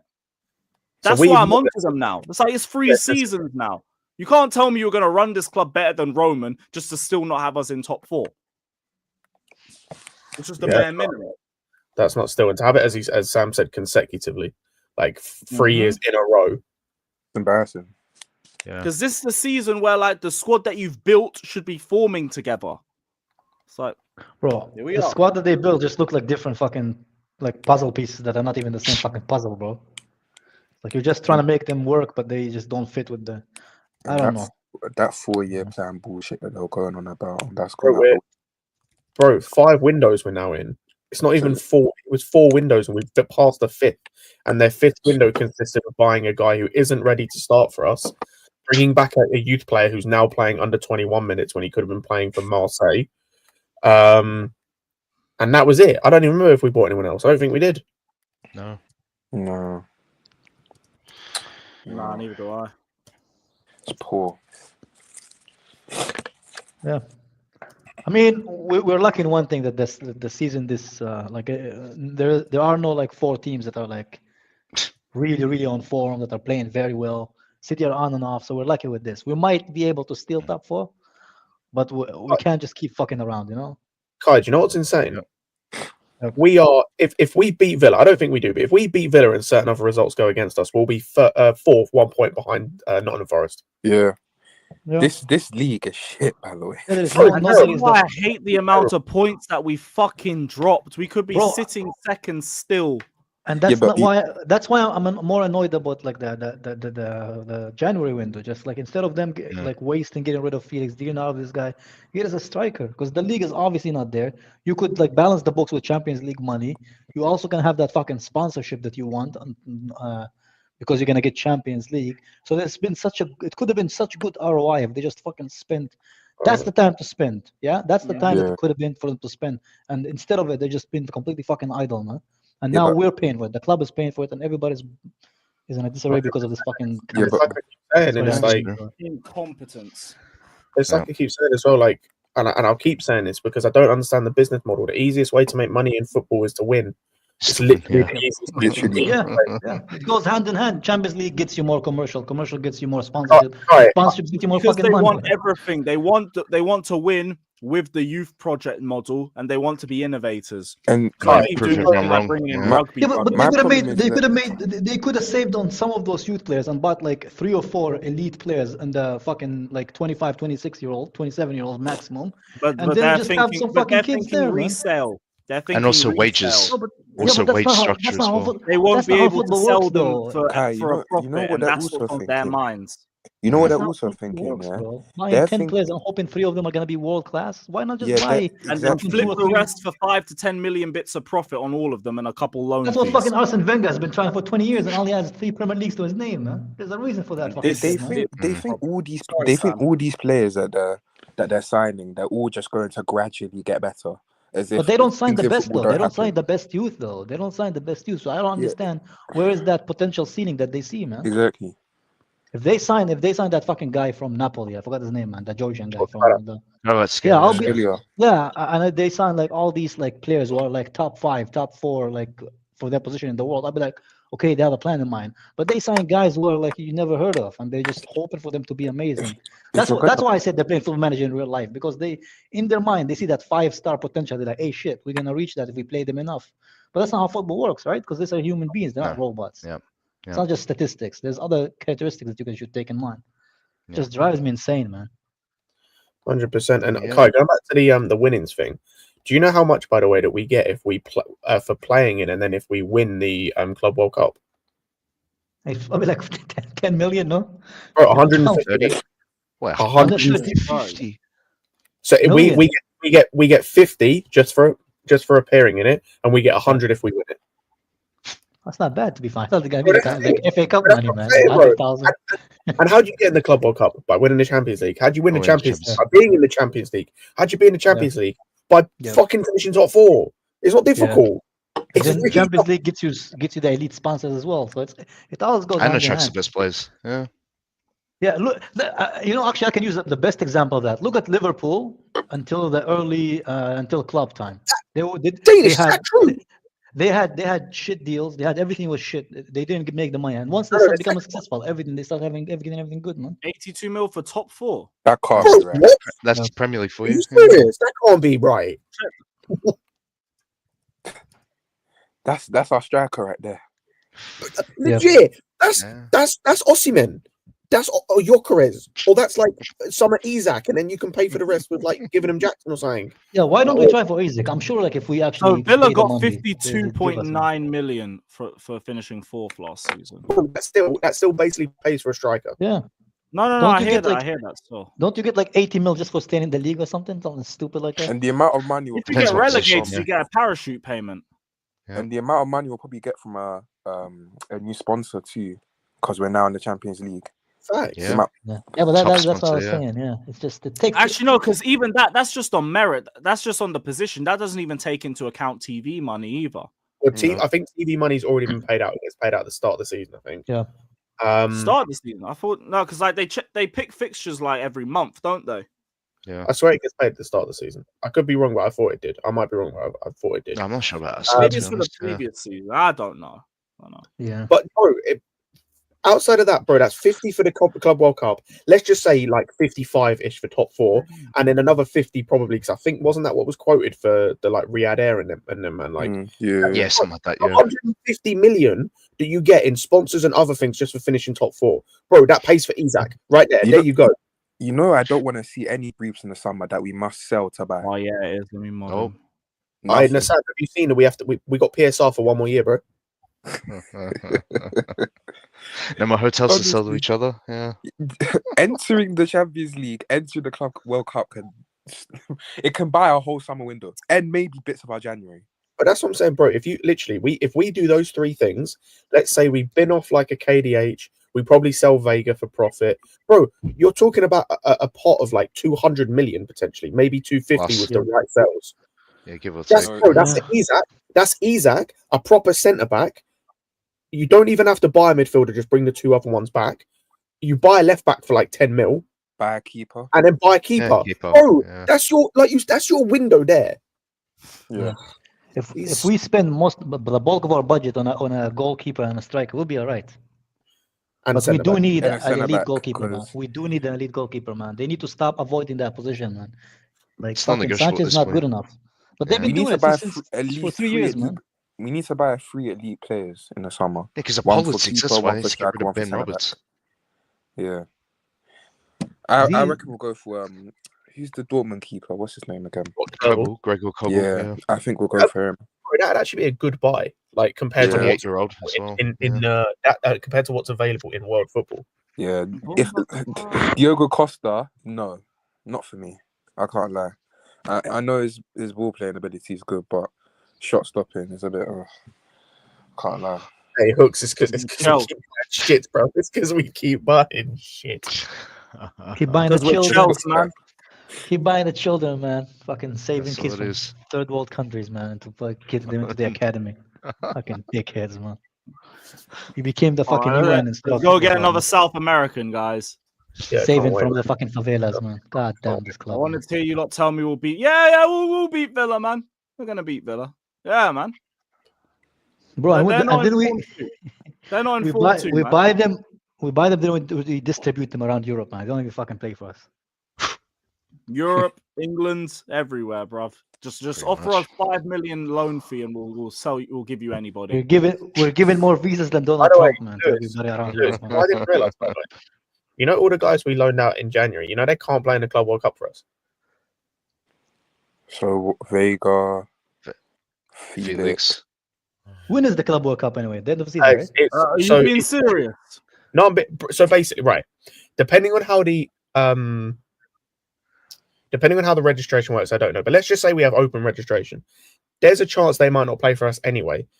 So by the time they come back to us from their loans, we'll be in the quarterfinals. So they may get one game at most with us, because I don't think we make it past the quarterfinals if you go and look who we could play, and that's it. And then We could play Atletico in the quarters. bro, we could play Atletico, PSG, or Palmeiras, all of which I think beat us in the quarterfinals.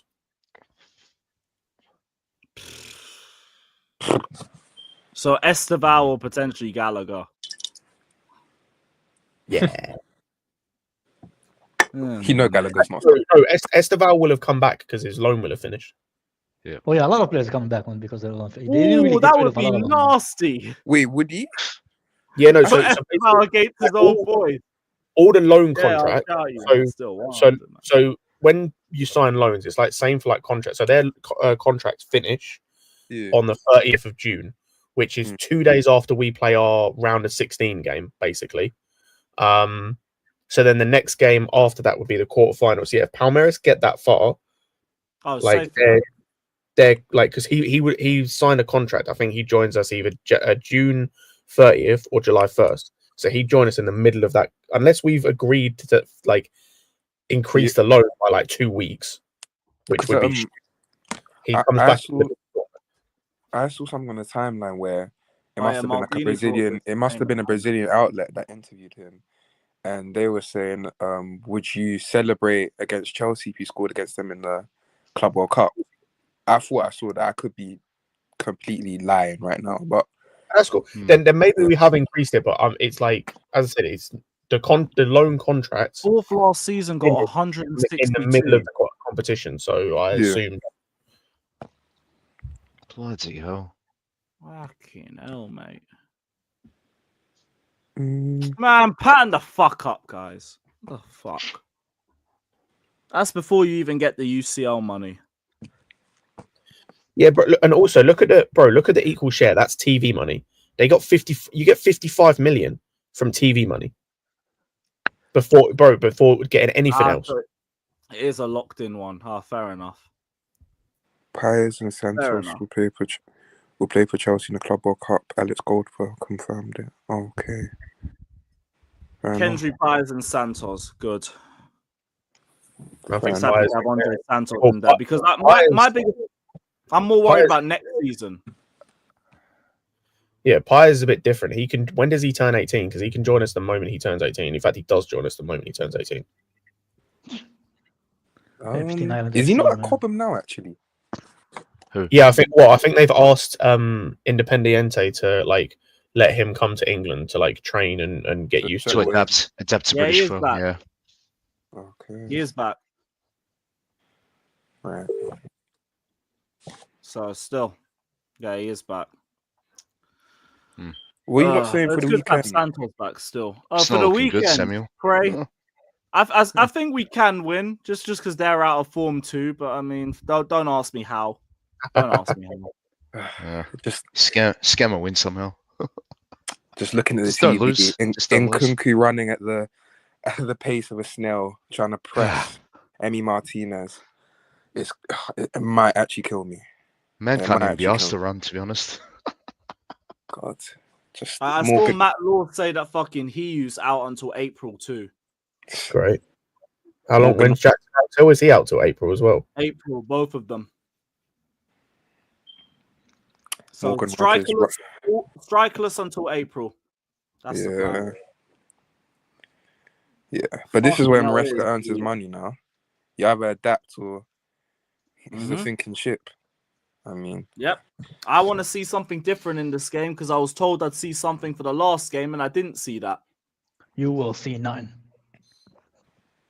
but you know how You people will are see like, nothing, Lewis. It's exactly gonna be the same as every time now. We're gonna take an L, and we're gonna complain in the press conference, and Johnny Mills is gonna make a horribly edited thumbnail about the owners, man. Like he always Like does. it's always been. No change. I hear what it. would you change? Because I get like people are asking for overlapping fullbacks here, but That make a difference. yeah, exactly. That's exactly what I was. It Not with that wouldn't, forward line, no. because it might have maybe if he started it maybe a month ago, but we've got no strikers now, so Yep. nothing's gonna change. So I don't know.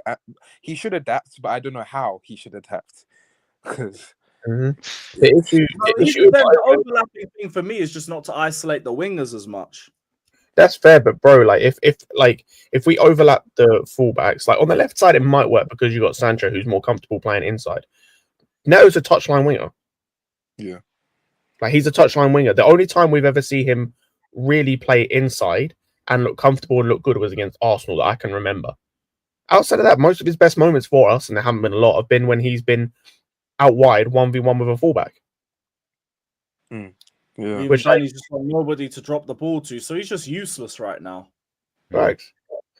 So, like, unfortunately, as I said, just the way that like we've put this team together, I'll be like, I think Maresca does need to change some things, and when everyone's fit, I'd like to see Palmer on the right and Reece overlapping him. But right now, I just don't think we've got the players to be able to do that. The only other thing I'd actually be tempted to do in this team, if you want to do the overlapping fullbacks thing, and we have to play Nkunku up front, is I'd put Palmer on the right, Sancho in the 10, and Neto on the left, and have Reece as the overlapping fullback. That's the only other thing. Right. No, Sancho is in the 10. I'd have Sancho in the 10, Palmer on the right, because then you have two actual 10s who want to link up play with each other and can at least link up play over Nkunku, so he might be able to do something. And then you have Neto in his best position for me at the moment, which is on the left wing. Right wing, he just offers nothing at the moment. Scott, is this for this game or just? I hear that. Yeah, this game. I'm saying if you're gonna try something different. Yeah. I would change it up a little bit more than that, to be honest. I'm dropping Sancho. I'm putting Neto on the left, Palmer on the right, and Nkunku up top. And then I'm making a 3-man midfield of KDH, Enzo, and Caicedo. I hear that because they're running. Then at least we can try to control the game a little bit more with a 3-man midfield and give Palmer the ability to get a 3-man midfield would allow us to actually overlap a fullback and not have that type of space like left open without any cover. And then the second side of it is like, which I agree with the whole overlapping. We're going to have to overlap in the next few games until April to just survive, really, to get goals and survive, to create chances. I just you got to play Palmer out wide, man. You have to in this next run. You have to balance it out a bit.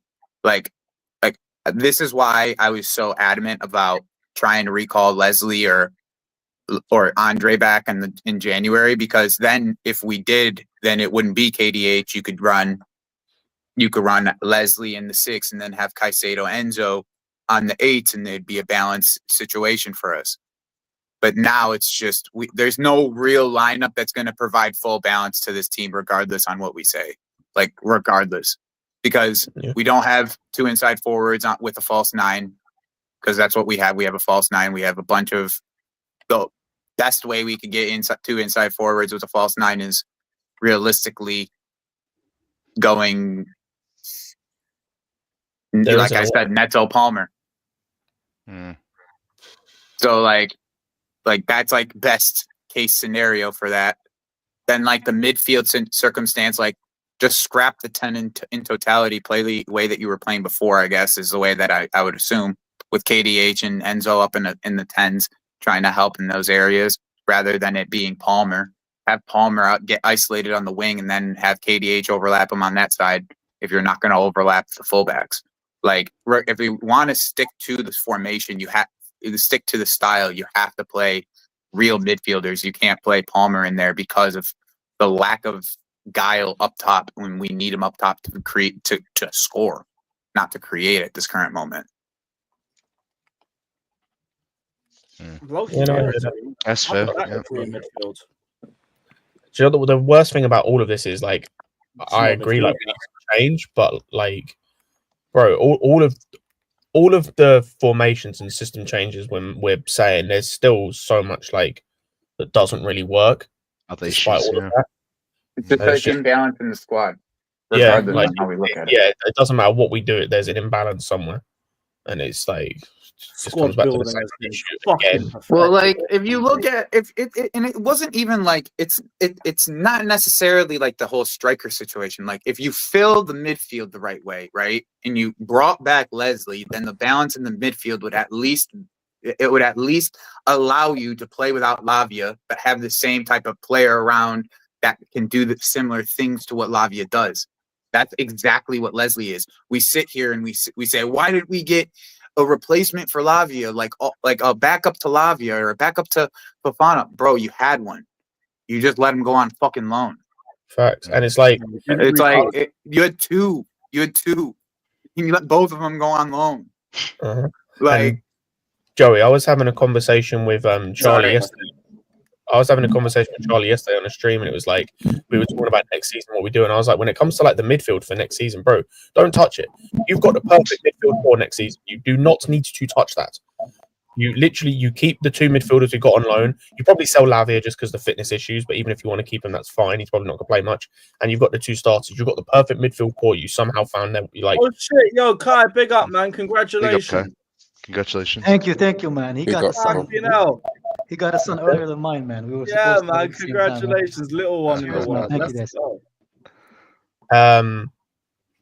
But yeah, like we've got the perfect midfield core, and it's like instead they'll probably sell Leslie, and then we'll have to search for someone else because we'll have four midfielders, one of which is injury prone. So just the shit they're doing. I can't lie. This might be the craziest idea for tomorrow, yeah. But I'm thinking that because I know he played there for his previous club sometimes, not regularly at all. I might put Pedro Neto up front just to run channels. I can't lie, just to run channels. At this point, I feel like we're down to our bare bones. Because Nkunku's not stretching no defenses. So at least having someone just to run and do something and cause chaos. Because Neto's been also shit out wide. He's been getting locked up. So, I mean, that's something I'm thinking of. But I'd probably still stick to Nkunku, I guess. But it's just a wild thought. No, to be fair, I kind of Not hear really that. serious. It's better than Nkunku doing nothing. Like it's Yeah. it's at least something you could potentially do. And then what, you put Sancho on the left, and Sancho on the left, if we do that and we have Sancho on the left, I'm overlapping Cucurella and having Sancho move inside as a 10 because he's dying at the moment in this like touchline winger. Like, yeah, he's just dying because he's got no one to link. But Do you guys if we- realize that putting Palmer on the right, how much it changes a lot? Even opponents, just having Palmer on that right, it's going to create a lot of space and a lot of opportunity because they have to defend against us in a different way. So having Palmer on that right creates a lot. It changes even the team dynamics. Just having Palmer on that right. it's So even what gonna Scott and Joey said, that makes perfect sense. Yeah, it does. it's even gonna free Yeah, space Daniel. for them. It's even gonna free space for the number 10 because people are gonna be attracted to him. Congrats, brother. Yeah. Being in the number it 10 opens is- up space for everybody because now that focal point that everybody wants to like like pinpoint on again when we play against them is Palmer, and then they just man mark him. Well, you can't man mark him out on the wing. If you man mark him out on the wing, you're going to end up leaving giants of spaces in the middle for people to be able to do something with. Yeah. And that's what he has to take advantage of at this current moment. Because realistically, like if you man mark us throughout the game, we're just done. We're SOL at this current moment. All it takes is for you to man mark us throughout the game. A little bit of pressing and man marking us throughout the game, and we create our own mistakes. Mm-hmm. That's it. For sure. Yeah. It'll either be a problem from a player or just not moving the ball quickly enough, one or the other. And the thing, when we play that way as well, it's like you actually, because the thing with the way we play in this like 3-2-5 is like in that 4 behind the striker, you have to have the 2 10s. Like, and ultimately, as good as he has been like this season, and especially as the season's gone on, Enzo's not really that 10 type player. Like, he's more box to box, if anything, in this system. And it's like you see at times, it's like then you're either asking Nkunku or whoever the striker is to drop into that other 10 spot, or Palmer's having to do so much more to accommodate. So that's why I agree. Like, if I were to do the overlapping fullback, I don't really care which one you do overlap. But like, if it's going to be Gusto or James, then you play Palmer on the right. If you can do Cucurella, you put Sancho on the left, and then the other winger then comes in the other 10. Yeah. I'd say if we're overlapping too, we have to pack the midfield, even away from the attacking standpoint of controlling the game. If you have Morgan Rogers running through when we have a fat hole in our midfield, we have to. Yeah, that's the biggest. That's why. That's most of the reason why I'm adding KDH into the midfield as like another body that's willing to make tackles rather than having Palmer in there where they'll bypass him and then we're just Morgan Rogers against Caicedo, Morgan Rogers against Enzo Fernandez one-on-one running at him. Like, that's just the one thing I'm trying to avoid by adding that extra body into the midfield from the way that I would play it, at least. Like, that's the way I would play it. Bro, that just 4-3-3 and just run it with the 3 midfielders we got. Like that front 3 of Rashford, Rogers and Watkins, and then whoever the 4th one is for them, whether it's Bailey, Asensio, whoever, bro. That with this back line how they're playing at the moment, oh boy. Yep. It would be like Rashford to score against us. That's all I can say. He loves a goal against us. Even the Villa game, not Villa, even the United game that we played last season, I think it was, where Garnacho should have had like a hat trick. Bro, even though he didn't score, he was lively in that game. He was cooking us on that left-hand side. Mm-hmm. Yeah, I just don't know how you. I don't know how you invert a midfielder in this game with the way that Villa wants to play, and the way that we're playing at this current moment as well. Like, I just don't. I don't know how you invert a fullback into the midfield and feel comfortable with it, because Villa's playing those wingers really wide. Like, Rashford's on the fucking touchline, bro. Like, he is on the like against Liverpool, he was on the touchline pretty much the entire game. Like, they're gonna spread us out. If we keep on playing the way that we're playing, it's gonna be cross central, bro. It's gonna be fucking cross central because we're so narrow all the time. Like everything that we do is extremely narrow. Like, just overall, like, we try, like, our midfielders are compact. The wingers try to come inside. Palmer's inside. Everything's inside, you know? Nothing's kind of going around the edges for our team. And even our wingers, like, people talk about touchline wingers, bro. Every single one of these wingers want to go inside other than fucking Neto. Every single one. There's not one of these wingers that want to go down the outside other than Neto. Like, and not that it matters because we don't have anybody for him to cross the ball to anyways, but yeah, that's true. It's just a mess, bro. This whole fucking thing's a mess, and it wasn't even that hard to fix. Too. It really wasn't that hard to fix, though. Lewis is the worst part. Like, recall one guy, go buy a striker that's not 19 years old that you have to rely on. It's that simple. Yeah. If there wasn't one, just fucking loan one that can just do a job for a few months. Bro, we could. That's the whole point. You could have ended the window not having spent a single penny, like outside the wages, and it gives a shit really. Yeah, and like the sign-on fee for the fucking, but they didn't want to do that for Tell. It was a big fucking sign-on fee for Tell, or for a loan fee for Tell, and they didn't want to do that. It was like 10 million they had to put down for 6 months. Yeah, fucking hell, mate. That's crazy. I mean, at this point, I would have taken anybody that could play the 9. Yep. Just don't. Yeah. If you can press play the 9 and you're not a complete bum when it comes to finishing, fuck it, pull up. Pull up. It's an actual 9, though. That's what we're needing. Not. Brendan says striker away from UCL and money. Everyone wins. Yep, except us because we couldn't really notice that. And Mo says, I think Petro is good enough. He's improved his passing. He might be. But Jorgensen should still be starting tomorrow. I do not want to see number 1 back in the lineup. Fuck that. He won't be. I'll be real. I don't think he will. I don't think he will be either. But I'm not going to say 9. I'll be honest. I ain't going to say 9. Yeah, because Sanchez is one of them players that gets you sacked. He realized that he needs to get dropped.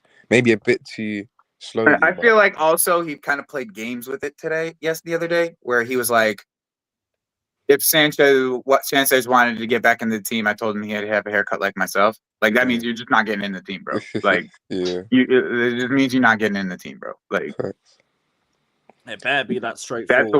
That's the way I took it, at least. But so are we saying Tosin and Chalobah at the back?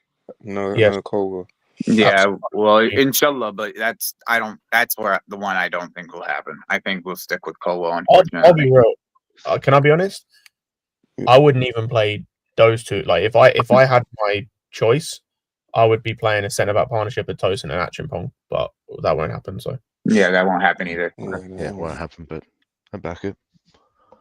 But yeah, after that, Tosin and Chalobah, just because Cole needs to hold the bench and then get sold in the summer if he continues the way he's going. Like, just sell him, bro. Just sell him, get the pure profit, and buy 2 center backs. That's the way I see it. Yeah. The day I knew that guy was shit was when we lost 2-1 against United last season at Old Trafford. That was the day when he was running to the ref saying they got pushed in the back.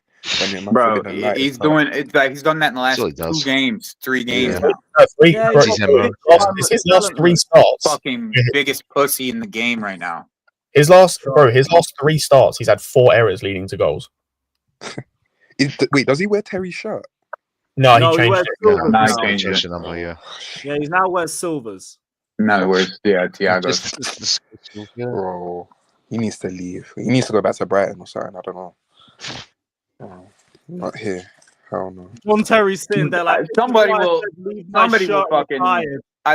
fucking put money for it. Give us money for him. Yeah. Cole will still be starting in a few years, but for now, that brother can't be starting. He can't be starting. Throw that brother to the bench and just leave him there. And to me, the only reason I'm selling it is because attitude. Like, if he had an attitude like Chalobah, even though Chalobah like has made mistakes, if he had an attitude like Chalobah, I'd have no issue with him just being a bench guy that would like can sit on the bench and learn for like the next 2 years. But his mentality and his attitude in terms of when he makes mistakes, bro, no, that don't. He just acts like he's better than he is, bro. That's what it comes down to. And I said like he's better than he is. And I said this on another stream. He's fully ruined it for every young player going forward has had their like has had it. Yeah, we can, Daniel. Yeah. They've had it ruined for them by Colwell because like if I'm Chelsea now, any young player that comes to Chelsea, you're getting no assurances. You shouldn't anyway. But like, bro, I'm telling every young player that joins, you're sitting your ass on the bench and you will like it. I'll be honest with you. No way, it should be. I probably don't take it as far as you guys, only because I see all of these young center backs the exact same way. I'll be honest. I was fooled a few times that, maybe this young guy is special. He's not. We saw a few days ago, pushing enough on those guys. It was what they were doing to those boys was nasty work, man. It wasn't nice. All of them get done ridiculously dirty. All the young center backs. And if we sell Colwell and get what's the guy from Bournemouth? Oh, Houston. Yeah, that's Houston, no. he's That's gonna do the exact same thing when he's playing for a team like Chelsea. That's a fact. So for me, it's like selling Cole will not. To me, it's about he should be on the bench. He should not be starting for my team. But guys like Tosin, Disasi, Badiashile, all these guys gotta go. I gotta be honest. All of them have to go. That's 3 center backs I need to get rid of. If I want to use that money to buy 2 world-class guys and this guy's on the bench, I'm cool with that. If I can't All do the that, bitches in the place say, yo. like to me, that's the only difference I have. Is like I don't see Cole as that bad. I just see him as a regular young center back. They're all the same to me. We're playing shit. won't There's be- only one thing to do. 5 at the back.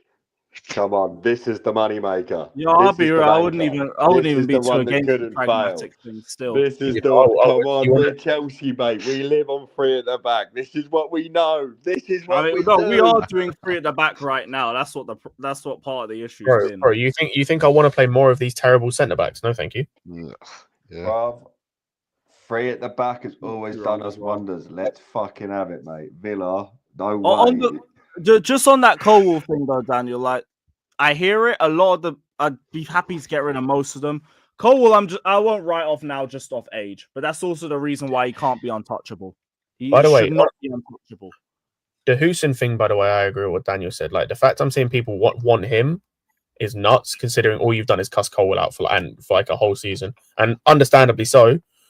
Houston has currently started the same amount of games that Cole did at Brighton. Lewis, But Scott, that's a reason for protest. You're not going. That's right there. I didn't If even you're notice going- it. If you're sorry, Yeah, I said it's fucked. It's fucked. yeah, because That's fucked. yeah. If I could For me, pattern I'd you go one, for would you go? I'd go for Jonathan Tah in the summer. He's fallen off a little bit this season. Maybe. Really? Yeah, I'm I was about to just say that. And the other thing is the only reason I do the whole sale for Houston and Colwell is just because of the pure profit side of it. That's literally the only reason. Oh, no, getting 2 center backs, right? I'm trying to get 2 center backs. I'm off thinking about pure profit. All this. Forget all that, man. The Oh, yeah. reality is this. Forget about it. But in reality, it's something that we can't forget about. No, unfortunately, it is though, because no, it's what not. Is the pure profit? What is the pure profit doing? Because What have we done with every? What have we done with? FFP is a real Hold thing, on, let me Daniel. finish You can't talking. Though. ignore What it. have we done with every single FFP Okay. profit that we've gotten so far? Okay, but that's all right. So now every single thing beyond that does not matter. All of it is just it's irrelevant now. That's not what I said. I just. But that's where you're going with profit. it. No, don't that's tell where me you're where I'm going with going. it. Don't tell me where I'm going. Oh, okay. I'm saying if you're talking about pure profit on, well, I'll sell Cole because of the pure profit and get this Dejan guy. That's the same thing y'all told me about Gallagher. This guy that they got is trash. KDH sucks. I don't want to get another young center back. I'm sorry. There's no way I'm okay with getting another young center back at all.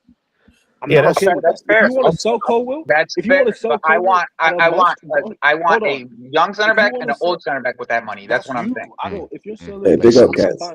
I'm not interested in buying any young center backs. So if you want to sell Cole for pure profit because you think it's not good enough or whatever, good, cool, sell him. But don't buy me another young center back telling me you want to develop this guy. You already bought the young center back from Strasbourg, and you have Joey, are you not having the Cole combo? So what are we doing?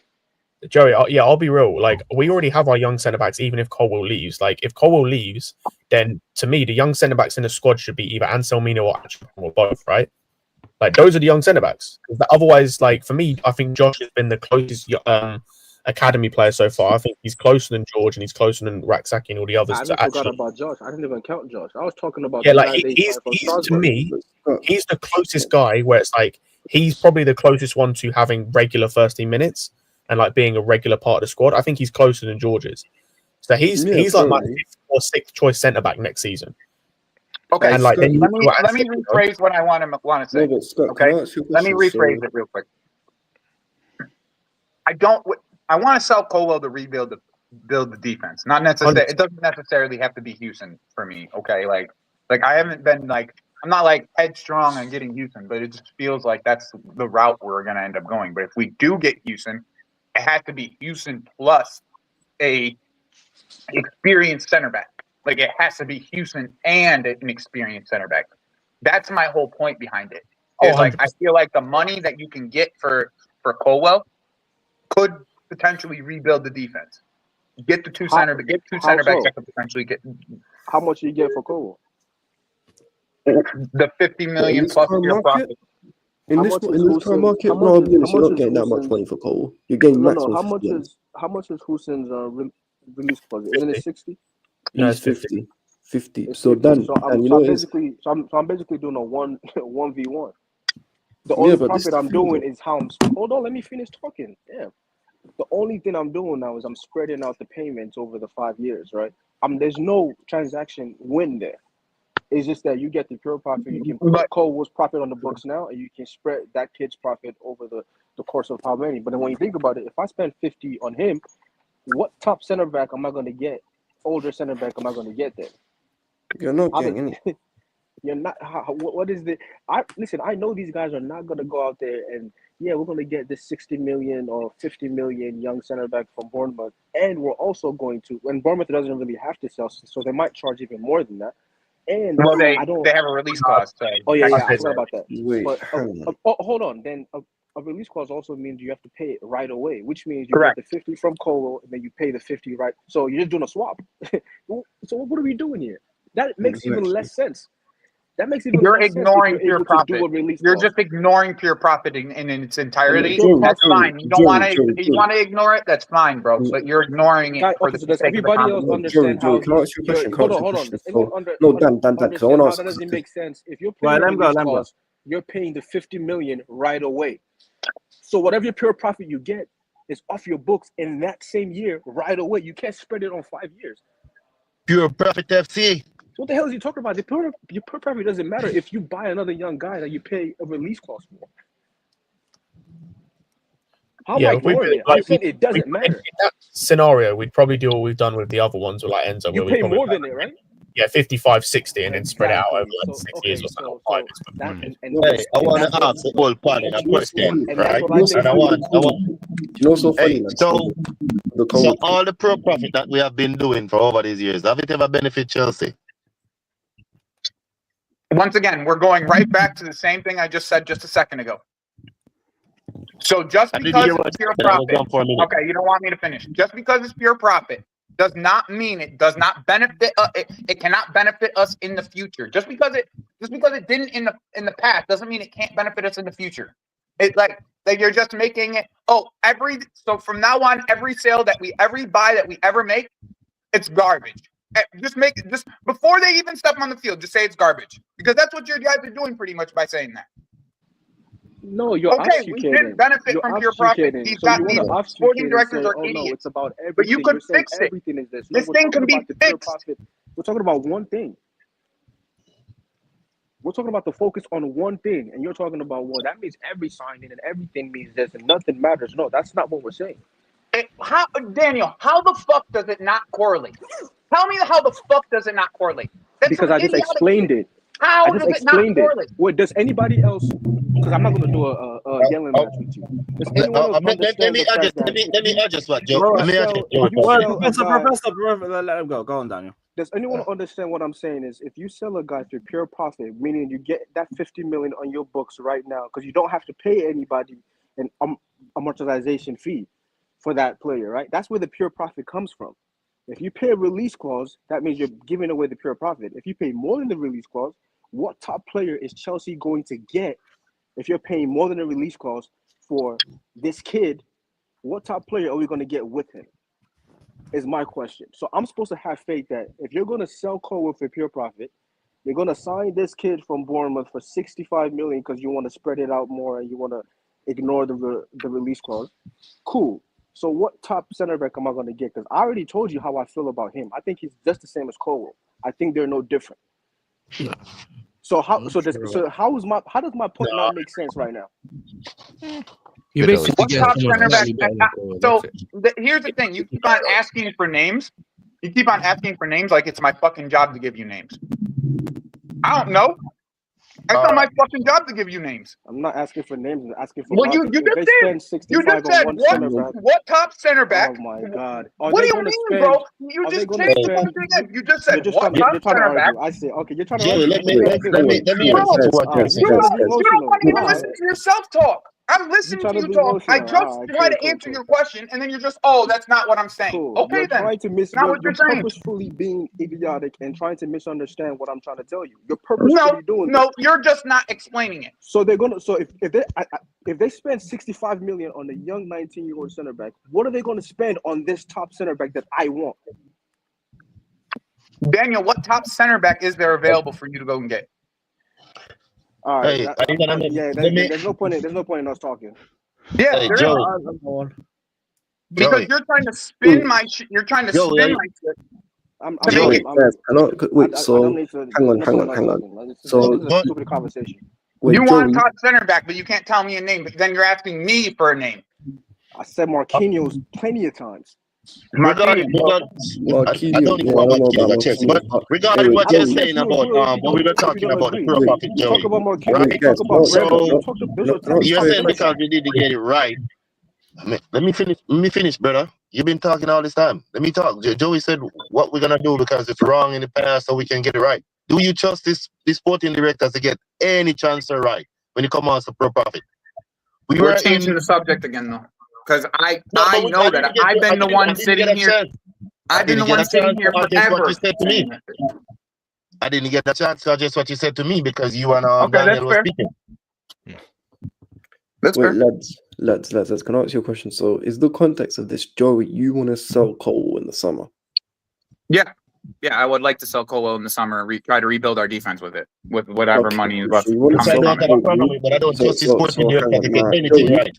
No, Professor, one sec, bro. Let me just get clarified this, because what's funny is in an ideal world, I agree with Joey because everyone knows my thoughts on Cole. I think he's distinctly average. Now he's very, very average. I don't think he's good enough for Chelsea, and I'd happily get rid of him tomorrow. The problem is I wouldn't get rid of Cole for Dean Huijsen tomorrow. No, I wouldn't. I'm sorry. That's fair. That's everyone's opinion. Especially for 50. Here's the thing: is like I don't necessarily want. Once again, everyone just took it and ran with it, but I don't necessarily want Dean Huijsen. It just feels like that's the move that we're gonna make. That's all I'm saying. Well, to me, that's a step because you know it's with Dean Huijsen. Number one, he doesn't what's it called. Because I don't want Dean Huijsen and Colwell in my defense. I'm going to tell you that right now for free. Oh no, I know. Do you know why? Because neither one would they wouldn't complement each other anyway. Because Huijsen doesn't really defend wide areas that well, and he's not rapid. And the one thing we need from our centre backs is pace. Because one of the big issues I have with Cole is that he is a tractor. The guy cannot run. He's a centre back who can't run. That's one of the main issues. And Huijsen isn't particularly quick either, so it wouldn't solve any issues. So for me personally, the centre back we have to go get is someone who is physically imposing and quick and can defend wide areas. You know, someone there. I know it's a bit cliche. Someone a bit like Ibrahim Konate. I know obviously there's not a million Konates on the market, but someone like that. Also, for as good as Murillo is, I wouldn't sign him either because he doesn't improve our set piece threat. We need people who improve our set piece threat and also, you know, bring a bit of physicality to the team. Because this I would like to answer whatever Professor was about to say. He was going through something. I would like to make sure he gets his point across because I don't think he did either. No, go on, Professor. Say what you're saying. Yeah. So regarding to the sporting directors and the pro profit, I'm saying with these sporting directors, I don't trust them to do no deal when it comes to pro profit because all they have been doing over these past few years is give us worse players than are above our same average players that we're trying to get rid of. So we have to raise our standard in terms of even say we're talking in particular the defense. It has been the same or probably a bit worse. You know what I'm saying? So I don't trust these sporting directors to even say they're gonna sell Colwell and who they're gonna get for replacement. I don't even trust them that much. I have no problem with Colwell leaving because he's not performing. He's not showing that he deserves a starting place. But I don't trust the sporting directors to even say they're going to do a pure profit. Because look at this assay, look at Badefield. I can tell you right now, Professor. I can tell you right now, there's probably not one person in this chat that in this whole entire thing that trusts these sporting directors to do anything right. So I get you, bro. I get you, but all I can do is say, this is how I think we could fix it. That's all I can do. That's all I can say. This is how I think we could fix it. That's it. Joey, can I ask you a Yeah, question? maybe. I don't know. I feel like what's it called? I feel like the just centre back quickly. issue is one of them ones because as much as I don't rate Cole, and I really, he's probably him and Sancho are probably my two least favorite players. But as much as I don't really rate him, I don't think it makes sense to get rid of him before some of the other centre backs. Personally, like for example, for as good as he is, Wesley Fofana's not reliable. We need to get rid of him. He's one of the first we need to get rid of. Because if you don't want any hope of we need like an actual like Fofana type player first before we even get to well, that. No, here's but the thing. this one's but Lewis, Here's the the thing. point Yes, is dear. that You Fofana, have abs. Every single one of our center backs could go, and I could give two rat's asses. Every should go. Everyone. All of them. Every one of them that's on our books right now, they all could go, and I could give a rat's ass. No, I know, but I'm not talking about guys who I don't care if they stay or leave. I'm talking about guys who I actively want to get rid of. Fofana's one because even though he's an extremely talented centre back, the guy is on ridiculous amounts of money and he's never available. Obviously, Disasi's another one. Well, he's on loan right now, so he needs to get sold permanently. And I think that's the reason why he's on loan right now. So he can. I'll be honest. I know the same thing. You can't get rid of 5 centre backs in one summer. So I think what's it called? The other thing is do I think that this selling Colwell will actually happen? Is no. I just think that that's what we should do. It's not gonna happen. It is what we should do, but it's I don't think it's necessarily what's going to happen. I just think that's what we should do. Joey. Now let's think about it like this. Forget what you think of them ability-wise. Surely it makes more sense to keep Cole than to keep Fofana. Sure, he's available. There you go. So that, and by the way, I'm the biggest Cole up on this panel. No one can say that. Again, I hear it. It's just we don't have anyone of the profile of Fofana. So, but we don't have Fofana either. No, but we don't have Fofana either. I hear it. I hear it. By the way, I disagree that we don't. I think we do. It's just that unfortunately he's our youngest centre back, and he's not going to get the minutes. Firmino. No, I'm talking about Josh. Who? He's talking about Josh. Oh, Achimpong. He's the closest thing to it. Maybe. But also, I don't expect him to get that many, like the amount of minutes that he probably would need to get to replace Fofana in the squad. So, like, you do need a different profile. But I agree with like what's been said about the centre backs. Also, Abs, what you said about like who needs to go, bro. I'm saying from my point of view, I'm selling every centre back outside of Tosin, and even Tosin, I'm keeping as a backup squad option. Yeah, and if an offer comes in, I'm selling him too. Like, I'm selling Tosin too. I feel like Tosin's probably the most likely. Tosin and Disasi are probably the most likely two that are going to be sold. One at a time, please. Lewis, let me just say what I'm saying real quick in it. So I get what you're saying, but I'm talking about priorities because let's be honest, lads, it's not FIFA. We're not going to get rid of all 5 centre backs in the summer and get a brand new backline. So I'm talking priority of who needs to go first. Number 1, Wesley Fofana. He's the priority. He needs to get gone. On the highest wages, yeah. But he's on the highest wages. He's never available. And with those wages, we could probably push our wage structure, whatever, a little bit, close to over 100, 200, whatever, and getting a proper centre-back who can do what he does, who's actually available. So step 1, getting rid of Fofana. Step 2, getting rid of Disasi. Step 3 is one of Badiashile or Tosin. Or actually now, one of Badiashile or Cole. Badiashile got to go there. Badiashile is worse than Cole. Yeah, you got to go. Well, listen, both of them can go in it, but I'm just saying it's because I'll be honest, I think we get rid of maximum 3 centre backs this summer. Max. I'm saying the only way Cole is number 1 on your list is because of pure profit, which I understand. I just wholeheartedly disagree with using that money to buy another 19-year-old. I think that's the worst thing you could ever do. And if that's where your mind is, you're not going to give me the center back that actually improves this team. And if the conversation is no center back in the world makes this team better, that's even more stupid. They're going to that's not the conversation. Because other teams are going to sign these guys, and when they start playing in the year, we'll say, why didn't we sign this guy or that guy or whatever? Like you said, Joey, we're not scouts, so they can do that. I just know that this 19-year-old who's in for Bournemouth, he's not the guy. this is not the guy. So 60 million, whatever on him, I'm against it. I'll say that now. And it's not They it's should not have an signed agenda. him He's before 19. He's a child. Yep. He's not going to improve my team. Project. But also, the reason I don't think he's good enough already right now is nothing to do with actually his ability. It's because it's like I just said earlier.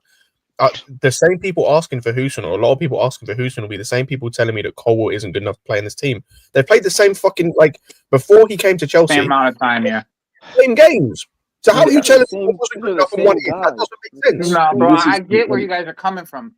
My problem is like that. If with the names that they've given us, is like, are you taking Gahey, or are you taking this guy? Gahey. I'm taking Gahey. 100%. Okay, that's realistically the question that we're asking then. Like, No, but that's realistically the question we're asking, because like I'm talking about the names that are on the list, right? The names that they've reportedly are on the list, right? It's Gahey, it's Zarbani, it's Houston, it's Murillo, right? Like, those are the names. And it's like, if you're telling me you might get two of them in the end, from what we know, you might get two of them. Joey, you know what the funniest thing is? Every single one of them. Know. Joey, you know what's funny? Every single centre back you've listed has a glaring deficiency, which will go against us at some point in the season. Murillo, one of his issues, aerial threat. Not enough aerial threat. Gahey cannot defend wide. Gahey cannot defend wide area. When you say aerial threat, are you talking about like offensive aerial threat, or are you talking about like defending aerial threat? Because he's actually pretty good defensively. Yeah, like he's like for how short he is, he's actually pretty decent defensively aerially. Like I can't really give him a knock on that. He doesn't get dunked on that much. Like it's not like a glaring thing that Bournemouth just see Murillo get dunked on a weekly basis. It's not necessarily that. It's like in the box when you're talking about on corners and shit. Yeah, he's kind of missing. I could give you that, but that's what I'm on about. Let's look at our issues when it comes to centre backs. None of them win headers from corners in terms of they don't attack headers properly and they don't score from corners. Only Fofana has, can defend wide areas and has the recovery pace that we need from a centre back, really. And what's it called? And Fofana is also the only one, incidentally, who happens to give us some kind of physical presence. And maybe Tosin. But that's it. So the centre-backs we need to tick those boxes. And none of Zarbani, Huijsen, Murillo, Gahey tick every single box there. And Phil them no, Ruben Diaz. Give me one who ticks every single box. Give me one who ticks every single box. Off the top of my head, That's available. Well, I'm not a scout, am I? I told you the same thing, but I'm just wondering because even from my knowledge, it's like they're a dime a dozen in the end. Like that's what it comes down to.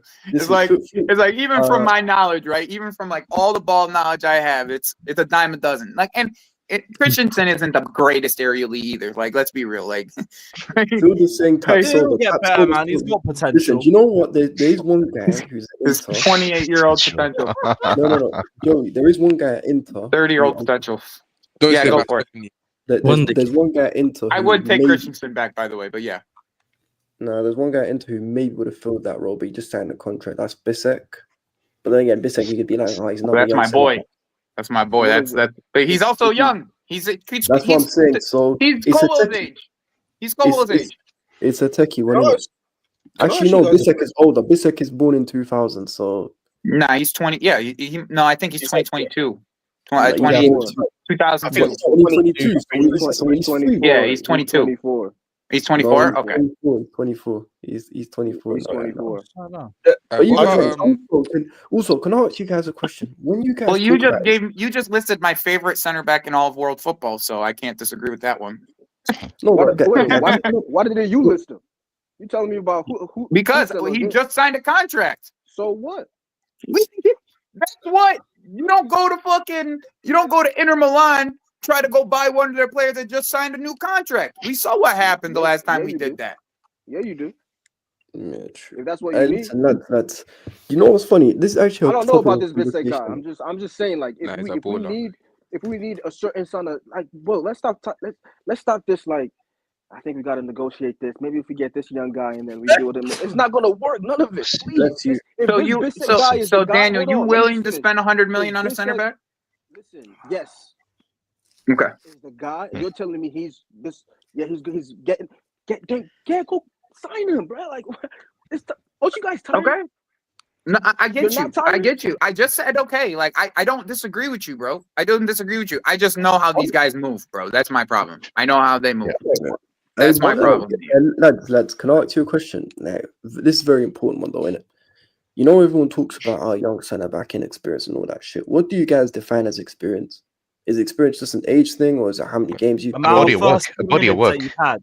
If you've had like 2 years of consistent first team football, you're experienced. No, I'll be real.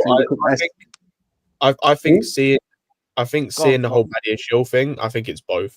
Because like Badiashile has experience in terms of playing experience, but you can tell that from the age perspective, bro, he's so green. Well, Man, it's also there's like a mentality thing with Ben Badiashile yeah, that's just not there. It's less the whole experience thing is less about experience in terms of amount they've played. It's more like Joe. It's mentality. Yeah, it's more mentality with these guys. Like, and you can't, and it's hard to judge mentality at such a young age. And that's the problem with a lot of the players that we're running into is like they on paper, if you look at a graph, they could look good, right? It could look good if you look at it on a graph, but football is not played on a graph. But you also that's the problem with this whole. They're not matching the statistics of what they see on the graph and actually watching the footballer. And that's the problem with what I have with the way that they're approaching this whole thing is there's no, you can't get that type of experience by looking at a graph. You can't get that type of experience even by looking at that footballer go play at a single game. You need to be able to see what their body of work looks like over a time frame. Okay. And that is what you'll see. That's when you'll start to see what a footballer really is. Most of the time they strike luck on mentality with these guys is what it is. Like we got 2-3 guys with mentality. That's it. Like a mentality of actually wanting to win. No, but that Joe, they scouted and went and got. Like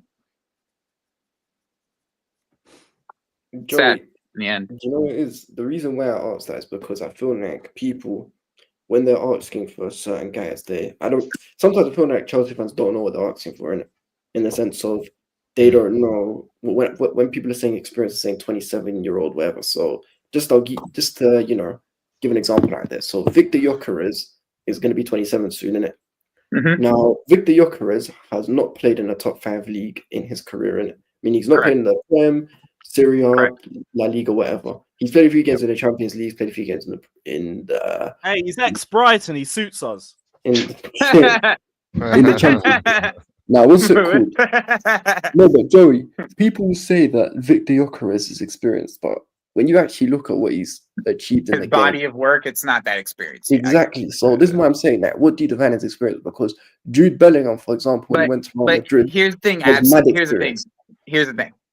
Don't come to me about Victor Gyökeres. I'm not the one. I'm going to tell you that right now. I'm not the one. What do you rate him highly? Mate, that's another Victor. No, it's not even. No, but the thing is, it's not even. No. It's not even about whether or not you rate him. It's the experience. No. I think the skill set. I think the mentality isn't the problem with him necessarily. I think he has a great mentality about like his guile to want to go score goals, his ego to try to get into the front of the box and score. I think it's something that you can't necessarily teach. But I do wonder if the skill set really matches because of what he's played in the leagues that he's played and the type of space that he was allowed in these leagues that he was playing in. So that we've seen Darwin Nunez score 45 goals in that league nearly. It was like 45 in the entire year. I think he scored 30 in the league. Like there's a lot of evidence coming from that league that says big no from me, but that's just me. I gotta head out though, boys. Hope you guys have a great day. Take care, Joe. I think this goes back to what me and Joey were saying a moment ago in terms of I don't think it's experience, it's mentality, and mentality is one thing. It's intangible. You can't measure it on a graph. So this data-driven idea they've got, you can't measure mentality. You got to witness it. Yeah. You just gotta see it and know it. And it's because like we have experienced defenders. We have Tosin, we have Disasi. They stink. Like realistically, they're not good enough. Yeah, but this is what I'm saying though, innit? Because it's because, as I said, I feel like people, they don't know. And I'm not saying you in particular. I hope people understand that I'm not, generalizing with anyone on the panel. I'm just saying in general with what the fan base say. I feel like they keep asking, saying experience. But if I told you that Jude Bellingham, before he went to Real Madrid, was an experienced player, they'd be like, how could he be? He's only 20. But when you actually look at what he's achieved at the age of 20. Birmingham and all that, yeah. There you go.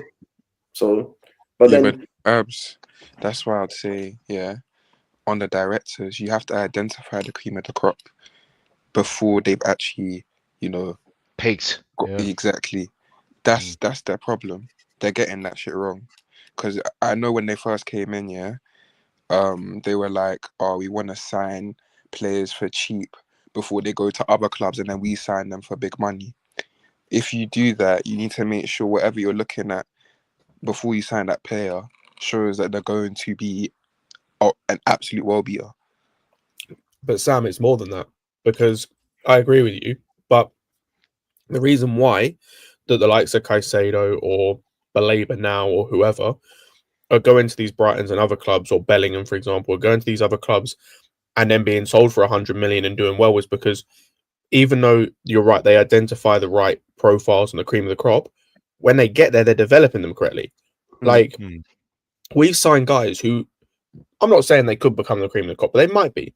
But instead of developing them correctly, we've shoved them in the U21s, we've shoved them out on loan to a shit loan team, or after having a loan that was good, we've then tried to sell them for profit. Like, that just defeats the purpose. And then the other thing they're doing is they're buying like 6 guys for one position. So not all of them are going to do well. Yeah. So I think you or someone said earlier, bro, they're just throwing shit at the wall and hoping something sticks. And everything that doesn't just gets sold for like a 2 mil profit or whatever it is. Scott, I couldn't agree more with you, Scott. I couldn't agree more with you. It's literally like, I don't know, sometimes I question the guy's strategy because, in fact, I question the club strategy because, for example, we all remember the saga of he who shall not be named in the summer, innit? When he unfortunately moved to Bayern Munich. That's what I need to say. I'm not going to say his name because I get heartbroken. You know his name. I understand, man. So the club decided it would be clever. West London's finest, I understand.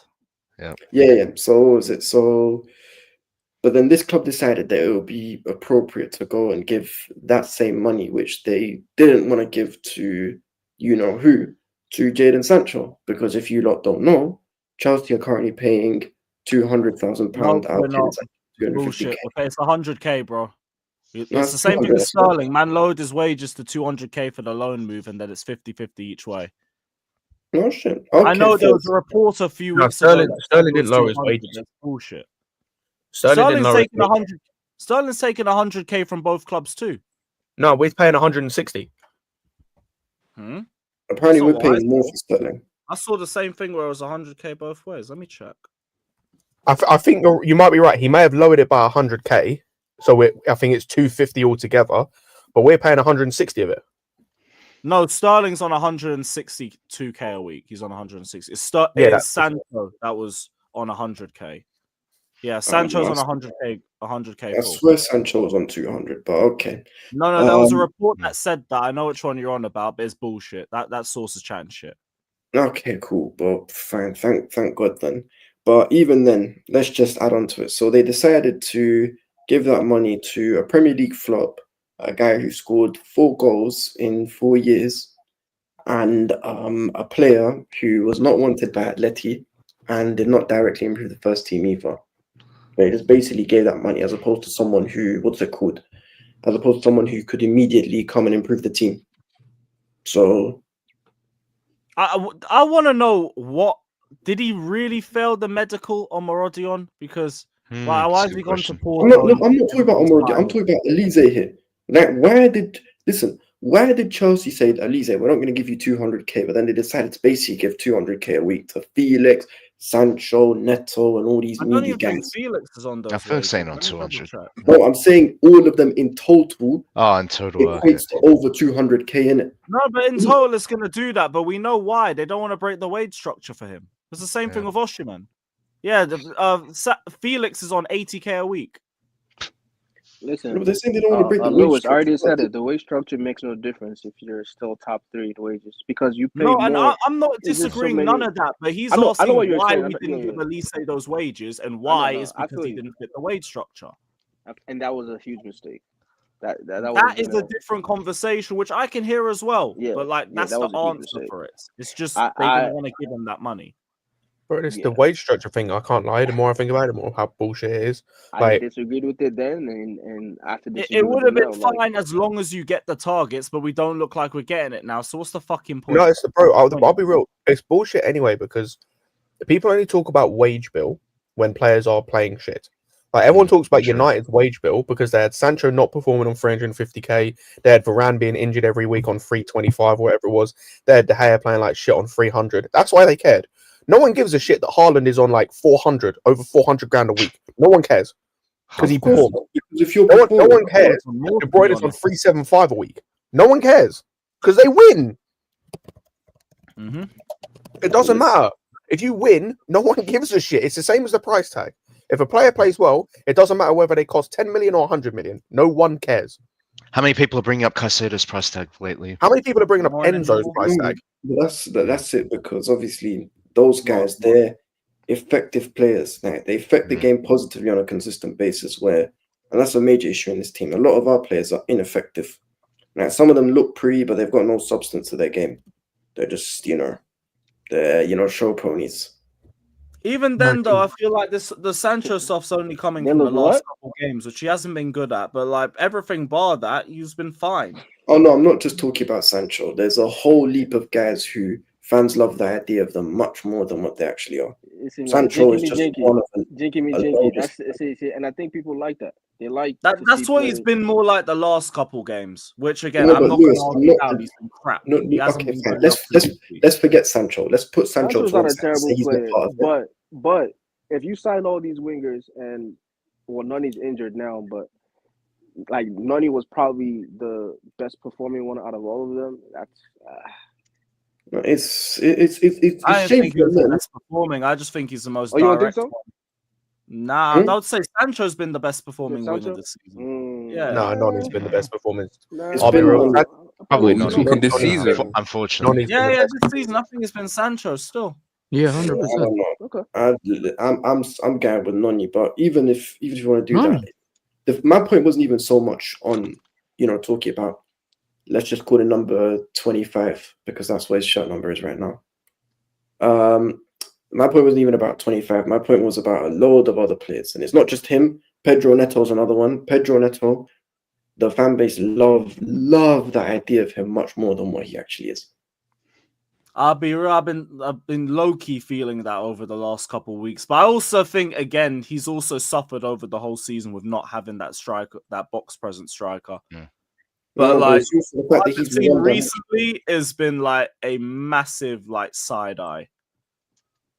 I also think a lot of people are expecting wingers that aren't goal scoring wingers to go score goals. There's also different type of wingers, bro. So we can't expect Even then, sometimes the take-ons have just been like garbage the last few games. Straight garbage. I shit you not. There was one game, I forgot what it was. Neto, literally, all he had to do was just knock it past man. He had acres of space to do it, and he still whacked into the defender's foot.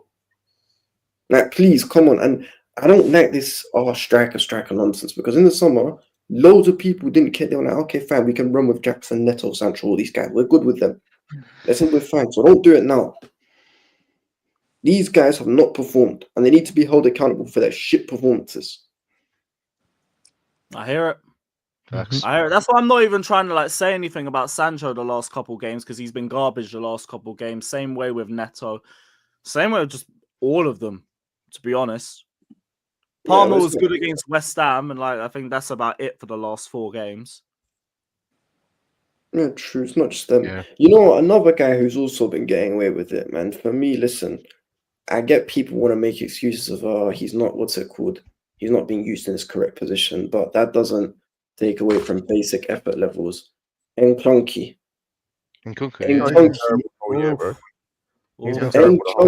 listen, And Clunky is falling into that category of 25 and 7. I might have to call him 18. No, 18, 25 and 7. And 45 as well. I won't front. He might be like more deserving. No, he is more deserving, bro. He's been. I'll be so real. He is up there. I don't care about the goals in terms of performances. He's been arguably our worst player this season. Oh no, Neto's been worse than. No, he's not. Yeah, but then again, bro, I genuinely can't remember a good game Nkunku's had this season. But also, if you add up his, he's an Nkunku's had like the odd Conference League game and like Barrow and some off the bench appearance. And that's about it. Shit. Oh, I'm so sorry. Ultimately, for what we expected from Nkunku, it's been fucking disappointing. Yeah, you know, if you take into consideration, I've seen like Rico Lewis get done by numerous wingers. Then I just think back to the first game of the season where he pocketed Nkunku. Oh wait, hold on. Oh shit, I'm so sorry. I've just clocked. I said 25. 25 is Caicedo. My bad, guys. I meant 19. 19%. Oh yeah, you're thinking of his United number, innit? That's my bad. Listen, so 19, 7, and 18. Sorry, guys. Sorry. Yeah, no, I meant bro, like the Nkunku thing, bro. I've been telling people about Nkunku. It's not a position thing because he played like 65, 70 minutes at number 10 against Brighton like a week ago. And bro, there was one moment, like I don't even know how he managed to do this, bro. Like he comes to collect the ball from deep from Chalobah. Chalobah plays it into him, and he touched it back into the defender that was pressing Chalobah, or the Brighton player that was defending like pressing Chalobah. Like, what the fuck are you doing? And this was in our own, like outside our own box, by the way. He did this. Bro, I remember terrible. 10 against He's just been terrible. He was like awful. Yeah, he had. He's not. It doesn't matter whether he plays 10 on the wing, number 9 on the bench. He's just not do anything. Yeah, but no, you he know doesn't. what? All the excuses that people have made for 7 this season, I can make for Nkunku as well. The only difference you could say is that 7 works harder than Clunky. That's the only thing you could say. Yeah, that's true. Well, other than that, every single excuse that people make for 7, that's what I'm saying. Like, I'm not just singling out guys. I'm going after all the shit guys as a collective, because I'll be honest, none of them have really done anything to deserve defending from any of the fan base. No, that's fair. And to be fair, like with the whole winger situation, we already need one winger in the summer anyway because the whole Mudryk situation. I think Sancho's just had a bad few games. Like if the plan, and like I could see them doing this, is to sell Noni, and I wouldn't even be opposed to it if you're going to go and replace him, bro. Like if I'm this club in the summer, I'm going and seeing what PSG would take for Barcola, see if they'll do a swap deal with Nkunku with some money, because like they can play him false 9 instead of Barcola, what they're doing at the moment. And then I'm going to get Kudus. West Ham stink. I'm saying, cool. What do you want? Scott, that's the player I need at Chelsea. Bro, go and get me Kudus and Barcola in this team, bro. And then Sancho and Neto on the bench. I hear it. Then I don't think Kudus would work in the system. Cheap. That's the player that we should have. If not Kudus, someone said it, Mbuemo, Semenyo. Go and get me one of those. Get me definitely Mbuemo. for sure. Yeah. Oh, well, you want to bring Hobbs Get me and Shaw? But I think the problem with Turkey, blood. Listen, Nkunku fall off they kind of why, like man. Luke Hobbs from Brentford and that. The what? Who's that? Oh. Luke Hobbs. Who's Luke Hobbs? Have you never seen Fast and Furious, bro? Fast and Furious.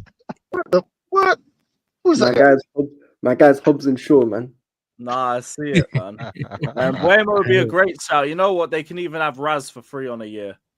Yeah, because Mbuemo can score a goal. He's very creative too, and he press a lot too, also. So yeah. You know what? Since we're here, lads, should we what's it called, like, as a group, we'll be like a top 5 list of must sell this summer. Marcel. Striker. No, 5 is not enough. Players currently in the squad who need sell. Obviously, the one guy who can't be included is Mudryk, because Mudryk, he's gone anyway. Let's forget him. So cool. Are we doing realistic or unrealistic? Bro, this is no. This is I say. Are we saying carte blanche? We whoever we want. Whoever we want. It's just as long as they're first teamers. Piece of piss. Cool. Robert Sanchez number 1. Oh, youth academy players don't count either because they might go there. Robert Sanchez number 1. Easy. Yeah, cool. I'd probably He's say after that, gonna be KDH number 2. KDH got to be number 1. That guy's No. Robert Sanchez has to be number 1. KDH number 2. Yeah, And I'll be real. Sanchez Abs. first. The other 3 for me are all centre backs. I don't care who. Take your pick. Literally couldn't give a shit who. Nah, It's Robert Sanchez, KDH, and 3 centre backs. I don't care It who. got to be this season. Scott, I can't like me 5 personally. is too. We need more than 5. I said 10, Yeah, I was at least gonna say, 10. well, Nkunku ain't getting in. What? Yeah, I you need know, 10 because sorry, Nkunku No, is we're low. talking about like, no. Here's the thing, because if I say more than 5, then it just gets boring. This is why I need to make it. There's These so are the many. 5, major bumps. These are the ones who nag. You see, when they leave and they come back, you'll boo them just because of how shit they were for us, innit? I'll be real, I ain't gonna boo Dewsbury Hall. I forget he even played for us. But he's going there. Sanchez is going there. Disasi's going in. And Kunku's going in. And yeah, pick a centre back. Same thing. Yeah, like I changed That's mine. It's basically- yeah, Sanchez, KDH, and Nkunku, and 2 centre backs. The only reason why I'm not, because I see people mention like Oh, Chilwell, Sterling. Sterling, number Bro, 5, Sterling. I don't care. Like they're not playing. They're never going to play for us again. I really don't care. They can go and do fuck all with their lives and go out every weekend. It doesn't matter. I just want to I'm make talking sure about there's guys. no chance of him coming back. No, there's no chance, bro. No chance. I'm talking about guys that are actually playing in the team right now that will play. Nah, you never know. If we can't find anyone for him in the summer, they might do the whole. Listen, how many years does Rez have on his contract? Only 2, right? 2. No, 2 2, left yeah. after this. What 2? What 2 including this year or next year? He's No, 2027. 2 from this year. So the next Him season and will be the second. him and Chilwell leave the same I guess what's it called? You know what you could do? I guess you could send them on another loan, and then what's it called? Terminate his contract last year. You need to do that for him and Chilwell, though. To be fair, Chilwell's the same length. They both finished 2027. No, but Chilwell. Listen, you know what? The Chilwell thing still pisses me off because I remember at the time I was asking, why did you give him a renewal when this guy's been injured the whole time? Fuck knows. It's the same with Reece. Listen, I love Reece to bits, but I was asking He had a purple patch. No, because let's he be had a honest. purple patch in 22-23, and we gave him the contract extension. It's mental. It's not easy with Ben, right? Obviously, Chile, I'm not going to say he was always a scrub because once upon a time he was a very good footballer for Chelsea, at least. Unfortunately, that you can't be taking risks like that, man. Anyway, he's only got 1 year left on his contract after this, I think, because he signed a 4-year extension in 23. R2, for fuck's sake. Yeah, him and Sterling leave the same year. They both leave summer of 2027. God. Listen, summer 2027 is going to be one of the greatest summers from a Chelsea point of view. Hopefully, we free up around £1 million a week in wages. Give or take. Yeah, we won't be celebrating a league title. We'll be celebrating Sterling and Chilwell fucking off. Yeah, well, listen, the thing is, here's the thing though, right, Nick? Oh my God, I don't even know. I just want to bring this super chat up quickly as well. Big up OG saying Nkunku played 10 at Ipswich and did fuck all too. He's as big a flop as Mudryk, to be honest. Ooh, maybe worse. No. Listen. Mudryk same level, innit? No, listen. Mudryk is pound for pound the worst Premier League footballer. Bro, I saw Nkunku play 10 against Morecambe and be a scrub. Listen, I saw Mudryk play left wing against some flipping Farmers and he was still shit. Against Middles, do you not remember against Middlesbrough? Bro, we've seen Nkunku goes Conference League matches. Bro, I've seen Mudryk go all sorts of games. We are comparing shit to shit. I'll be sorry. Yeah. This is a raging mid-off. This It is is a raging. this is the whole point listen. he was trying to make. This was literally the point of the super chat. He's as big of a flop. I hear it. Yeah, well, listen, they're both garbage, but it's so jarring. How do you? It's a mid-off. It's a mid-off. It's a No, but Lewis and guys, I don't understand. How can you spend all this money and we've still got so much dross? This is why we got. This is why sporting directors and Nick Barley. Yeah, the data just don't data. We're doing what United do. Why they're getting the smoke. We're doing what United do. Like, not in terms of the exact thing, but like they spend copious amounts of money on shit all the time, and we're doing the same. It's just like we're spending it on like 20 players when they're doing it on like 5. So no, the thing is, we're spending it on crap young players. They were spending it on over the hill players. Yeah, that's what I mean. Like that's why I say, but we're 2 clubs spending loads of money on just shit, like just wasting money. It's crazy. We were this close to signing Garnacho for 60 M's. Oh my God! I can't believe they didn't accept that, by the way. You know what? see Jump with that, scare lose. Fucking hell. you see with that Garnacho's guy. Listen, every time I look at his face, he winds me up. But the worst thing about Garnacho wasn't even the fact the club were contemplating it. It was the fact that there were actual Chelsea fans or so-called Chelsea fans who were trying to justify why it would be a good signing. Yo, Abs, I remember one night, right? I was checking the timeline and it was like 7-8 Chelsea tweets in a row just doing Garnacho comp saying, yo, I'm noticing something. I think I can see something. Yo, Hey, there's Abs, a vision in here. United's the problem. So you lot are taking so much copium, it's insane. Shut the fuck up. Every last one of you. Shut Abs, the fuck up. Garnacho comp at this football club. Do you want to know a funny stat though? Like, I fuck Garnacho, by the way. This is not me propping Garnacho. Do you want to know a funny stat? Yeah, go on. Garnacho this season has more league goals than Nkunku, Neto, and Sancho. No, he doesn't. Yeah, he does. Oh my days. He's got 3 league goals this season. All the players I just mentioned have 2. Wait, hang on. Just to clarify. Yeah, I think Marino has more as well. This is where we're at. Wait, Marino's got. Hang on, how many goals does Marino have? He's got 3 at least. He scored against Liverpool. Bro, he's got more than those 3 as well. Yeah. There we go. Oh, Marmouche in one game. Yeah, Marmouche in one game. Yeah. Wait, Scott, this is something that we need to unpack because I was on a stream with Flores the other day. The guy said that Man United haven't even scored more than 30 goals or whatever. Bro, like, I didn't like.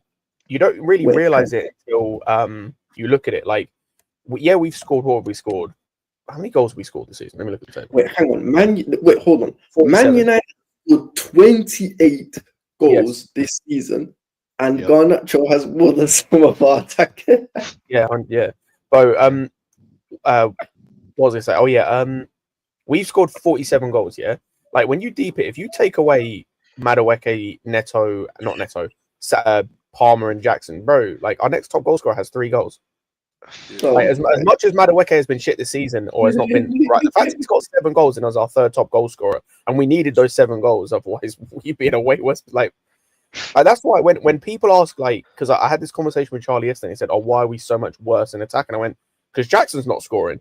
Because when you deep it, if Jackson hadn't scored at the start of the season, it literally would have just been Palmer and Madueke's hat trick, and that was it. Yeah, true. But it's so funny. Honestly, these guys are making I don't even want to say his name. Don't do it. Huh? Don't do it. That's what I'm saying. I'm not going to say his name. These guys are making 29 look, they're making 29 season. His last season for Chelsea look half decent with the output they're getting. They are. It's the truth. Yeah, but this all goes back down to the board and directors. It always stems back because you know that Jackson's inconsistent. So you know if he drops off, our only threat is Palmer. And I feel like these owners, they're living in some magical world that they think every player, if they have one good season, that's going to be sustained for the rest of their career. No, you're going to have ups and downs. You're gonna have especially with a young player like Palmer. So it's therefore for not buying goal scoring wingers. There is even like a full-on box crasher in midfield. He didn't sign anyone there. So again, it's back down to you at the end of the day. So they've got no one else to blame. We got all of that. We got a box that. Do you know what the thing is? This is the thing. Hey, your mic's fucked, bro. No, but you know what it is though, guys. You know I don't like about this team. Yeah, it's finished. It's finito. Yeah, your Mac's done out, bro. But you know what I don't like about this team is there's so many basic things that Chelsea lack. Can't do. Yeah. Like, what's it called? We lack physicality, pace, and power. Where is it? What else do we lack? I think we lack ball carriers personally. What's another thing? And also, I don't know if it's a Chelsea thing or just an issue of football or whatever. We just we lack a willingness of players who want to shoot. Maybe it's an issue in the league because I don't really see too many guys take risky shots or whatever. They just shoot when it's on as opposed to take the risk. Scared to lose the ball, isn't it? That's boring, man. Like, Pep's really fried the brains of these guys, man. Yes. Literally. Also, lack of general football IQ as well. Yeah. Yeah, but I feel like apart from Palmer, who can shoot? Yeah, but this is what I'm saying. We don't have any guys who can Enzo's got shoot. a shot on him. I think Enzo's got a shot on him.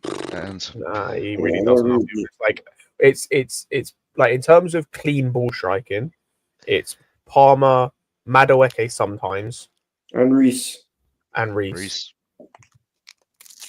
And then it's meant to be. Well, I'm not going to include him because he's Tosin. playing for us again. I said tossing. Oh, Yeah, you were gonna say Dal, weren't you? No, I was gonna say Mudryk actually, but he's never playing for us again. Zhao can't, bro. You thought I was gonna say Zhao? My man can't, bro. He hits everything but the goal. Oh no, he's got a good hit, just not the accuracy. Yeah, that's the part. Sadly. All right, listen, João Felix is another one. Finishing, that's the problem. No, do you know João Felix is another one? By the way, I actually like him as a player, but he's another one where people love the idea of him more than what he actually is.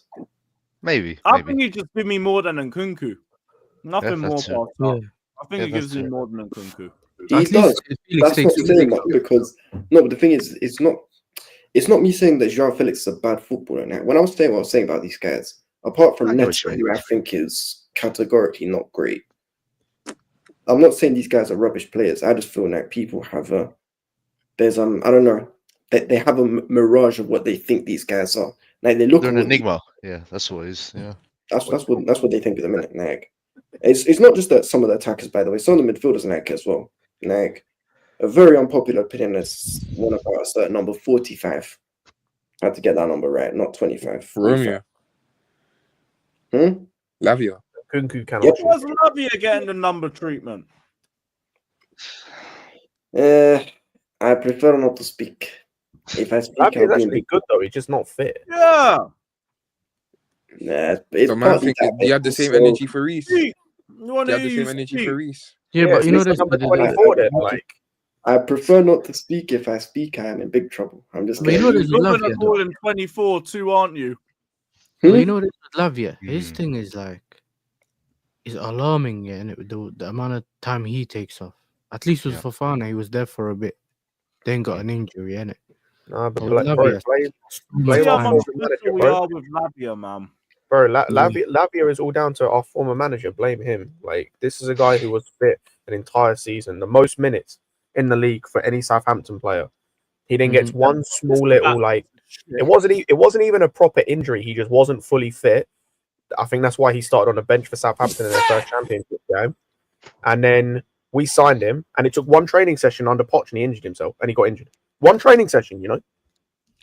Oh my god! With I'll be honest, Lavia, he is a good player. Like you know It's what? Maybe quality, I'm being a bit too harsh. He is actually a good player. Like he's got ability. He's just I don't know. He's one of these guys where maybe because I'm sick of the hospital patients. That's why. All of us are, to be fair. Yeah. Yeah. Nah, I don't know. Maybe I'm just downplaying his ability because I'm sick of him as a hospital patient. It's just in a way, it's the same thing with Fofana. Like I don't know. But Fofana's a bigger criminal than Lavia, 100%. Now, Fofana's another one we miss. We've lost We both of them missed him, together, and the physicality in the squad is gone now. Yeah, I know, but that's what I'm saying. Fofana is a criminal in the sense of he never plays and he's on silly money. Now, Reece James gets cooked a lot by the Chelsea fan base, but I never hear Fofana's name. Until recently, I never used to hear it. They just say unlucky. Fofana at least went 4 months without an injury. I think that's why. I think it's like Lavia. Lavia. The only thing I can hear is that he literally can only do a game or two right now. I'm not talking about Lavia. Lavia is another criminal, but Lavia is a criminal in the sense of he doesn't play full stop, but he's at not. least Fofana had like a regular stretch. But that's the what most we got out of Lavia was I think a month. Yeah, well, I think it was October to November. And that was about it. Either way, both those guys need to be sold in the summer. I'll be honest. I'm keeping Lavia. Nah, I'm selling him. I don't need him. To be fair, similar to Reece James, though, isn't it? Injuries. No. In terms of like when they play, even when they come back from injury, they still have that ability. Like you don't feel like they. You don't feel like they still need to get match fitness because of the Enzo situation. That was the way it was at the start. I genuinely you're not Fofana criticism. I'm not saying from you.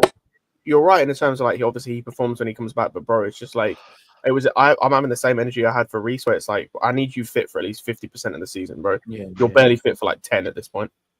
No, but Reece is probably a corner anyway. Like the Reece thing is like that story's done. Like Reece will get sold at some point, but I don't think he will. Like especially we're seeing at the moment, he's managing to stay fit at the moment. Obviously, touch wood. It's like if he plays the rest of the season, I'm fine with him staying because he's shown he can stay fit for 50% of the season. That was always my thing. Like as long as you can stay fit for 50%, I'm fine with you staying. I think he will stay. I don't think there's any reason why he wouldn't. Also, guys, there is something that sorry, Abs. Are we talking about certain players and exposing them? Now? we're talking about number 29. Are we gonna be? Hold on. Are we gonna be honest about certain players? Because when I was saying earlier, hold on, Abs. When I was saying earlier in the season about this Nkunku guy that you guys were praising him about Conference League goals, and I was saying this guy's not playing well in the Conference League. No one wanted to talk about it. People saying that he's better than people. No. Hey, hold on, Scott. Let the black guy cook. When I was saying that he's not better than Jackson, people kept saying drop Jackson. Nkunku's a better finisher. We're seeing now Nkunku shit. I said when we bought him, the guy's not that good. You guys don't watch it. Fofana, Abs, I've been holding smoke for Fofana with his injuries. Okay, so at least with me, I'm actually consistent. Not just Reece James. I'll smoke for everyone. I said about Lavia that he's injury prone. That's why I wanted to keep Leslie, but everyone wants to gas up Santos. Santos is not a deal. But in terms of getting rid of people, I agree. All these center halves can go that we have at our club. They can all go. Yeah, 29 is the first he needs to go. Who's 29? Fofana. Oh, he wears 29. Yeah, he does. Yeah, he changed. I can't now. 29 might be a cursed number because it's got the other guy who. He's the best 29 we've had in years. Hey! At least, best 29 we've had since Denver Bar, mate. At least, no. He's best 29 since Matt. At least the other 29 stays fit and scores goals. Forgot about him first. The other 29 is currently injured, Prime, so that doesn't work. Yeah, he's injured right now. Yeah, and that's the first injury he's got in how long? Good.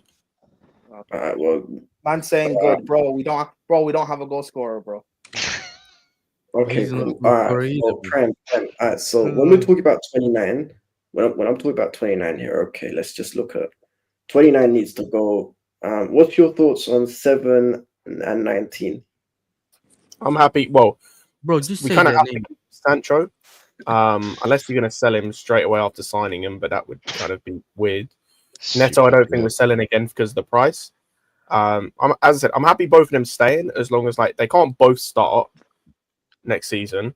And I would sign 2 new wingers anyway. So. Oh, also, actually, Lewis, I want to talk to you after the stream about something. Oh, okay. Yeah, no worries. Big up to OG saying I don't even think he's a bad player, just one-dimensional. Can only play the second striker role. Black version of Lautaro Martinez. No, that's hella disrespectful, Martinez. Yeah, it's true. Martinez is way better player. Hasn't Nkunku and Jackson been on the same pitch together at any point this season? Yes, Yeah. I think there was once, but I can't remember when it was. Palace at home last season. No, this season. This season. They actually work well together. That's what's funny. Did Jackson play City at home? Of course they work well together because Jackson does all the work and Nkunku all he does is score. Nkunku does nothing else but score goals. Well, Prem, what's the striker? I mean, you know what? Fuck it. Maybe we could just try that one time. What's my what? What's the striker's bread and butter? Nkunku's not a striker though. Man, OG. Big up, man. Big up, OG. Nkunku is one of these fugazi false 9 forwards, like a Felix, like a Havertz, like a Lautaro. I hate these 9.5s because you do fuck all. You do nothing. You can't play as a 9. No. Lautaro doesn't do fuck all. Let him land. Go on, Prime. I didn't mention Lautaro. Don't get in your feelings, Tabs. Relax, bro. All these fake 9.5s, you do nothing in the game because you can't play 9. You cannot play 10. You can't play on the flanks. Don't have a burst of pace. You've got technical ability. Basically. You don't work hard. You don't do anything for me. But this fan base, you gas it up when it was Havertz. You're gassing up with Nkunku. You gas it up with who's the other guy, João Felix. When are you guys going to learn? these technical ability merchants that don't do anything at all. That's not football.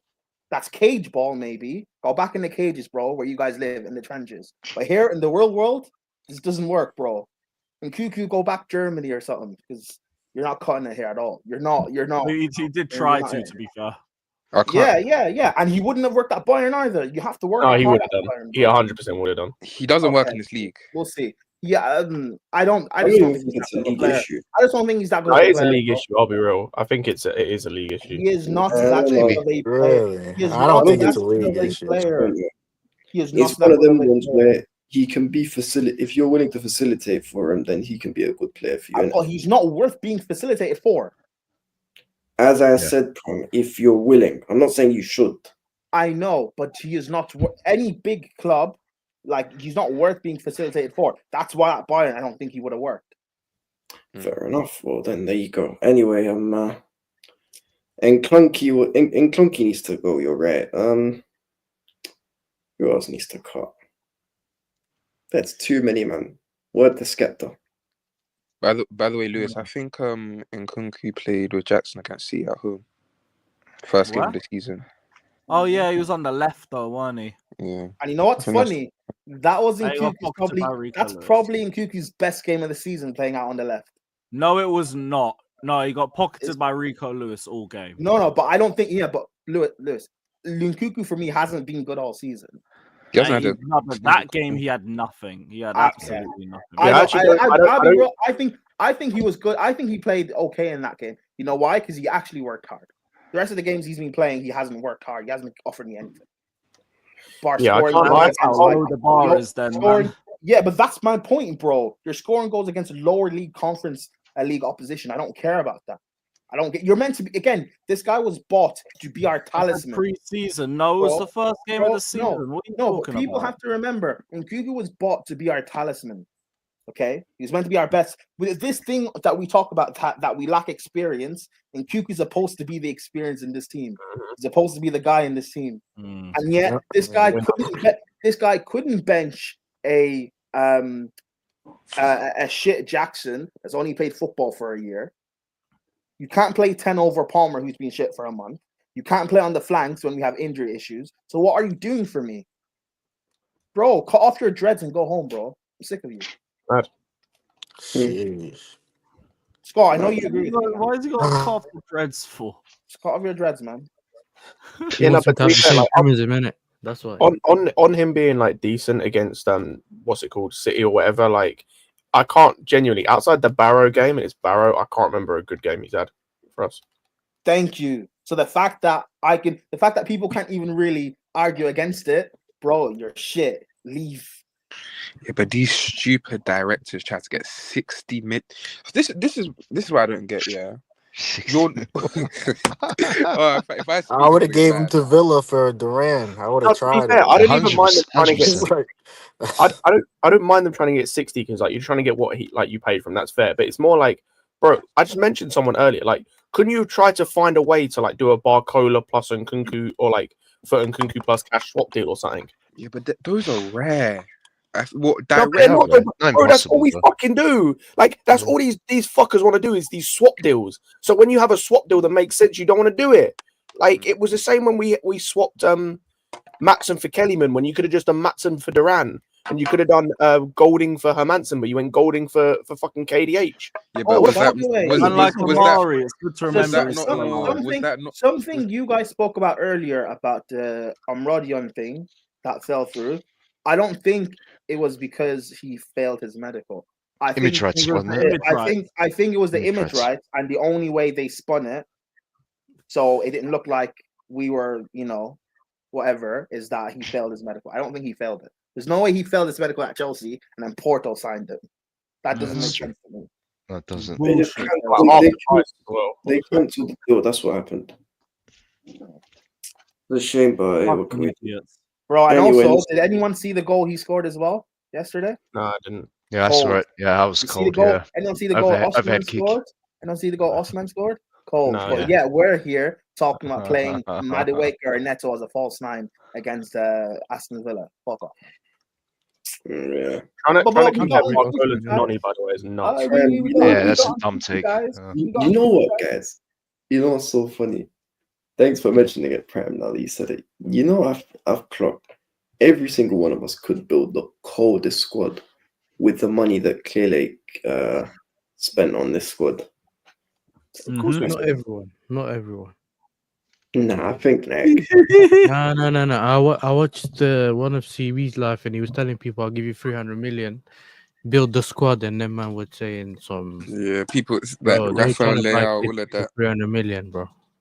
no, but with what's it called? With what was it? With, for example, if people talk about the attackers we have, if we spent around what 300 M's with the attack on the attack, right? 350 M's, I think, because apparently there was a report that said we spent 350 million pound. With 350 million pound, bro, my wing pairing would not be 19 and 7. My wing pairing would be, well, it would be 7, but 7 for Clavish, and I'd say 14 for Barcola. That would have been my wing pairing. If people say, Barcola. no, Clavish on one wing, Elise Clavish, and Barcola on the other wing. And before people say, "Oh, you're hopping on a bandwagon," I was on the Barcola train from 23. So this season for me, like, because I wasn't really on like the Barcola thing. I was like, I'll take him at the time when we were linked under Poch, because it was like he looked good, but it was always going to be we'll have to wait and see, bro. This season he's leveled up, like he has leveled up, and the fact that Savić has gone there and he's still performing, and they're having to now play Dembele at false 9 to accommodate all three of them, and it's working. Like, yeah, no, cool. He's the real deal. I don't care. I reckon we need to see more of him still. I don't necessarily rate Barcola a lot. Just volume, innit? For him, it's more about volume. I love Barcola, man. He is actually a direct winger who takes on his man.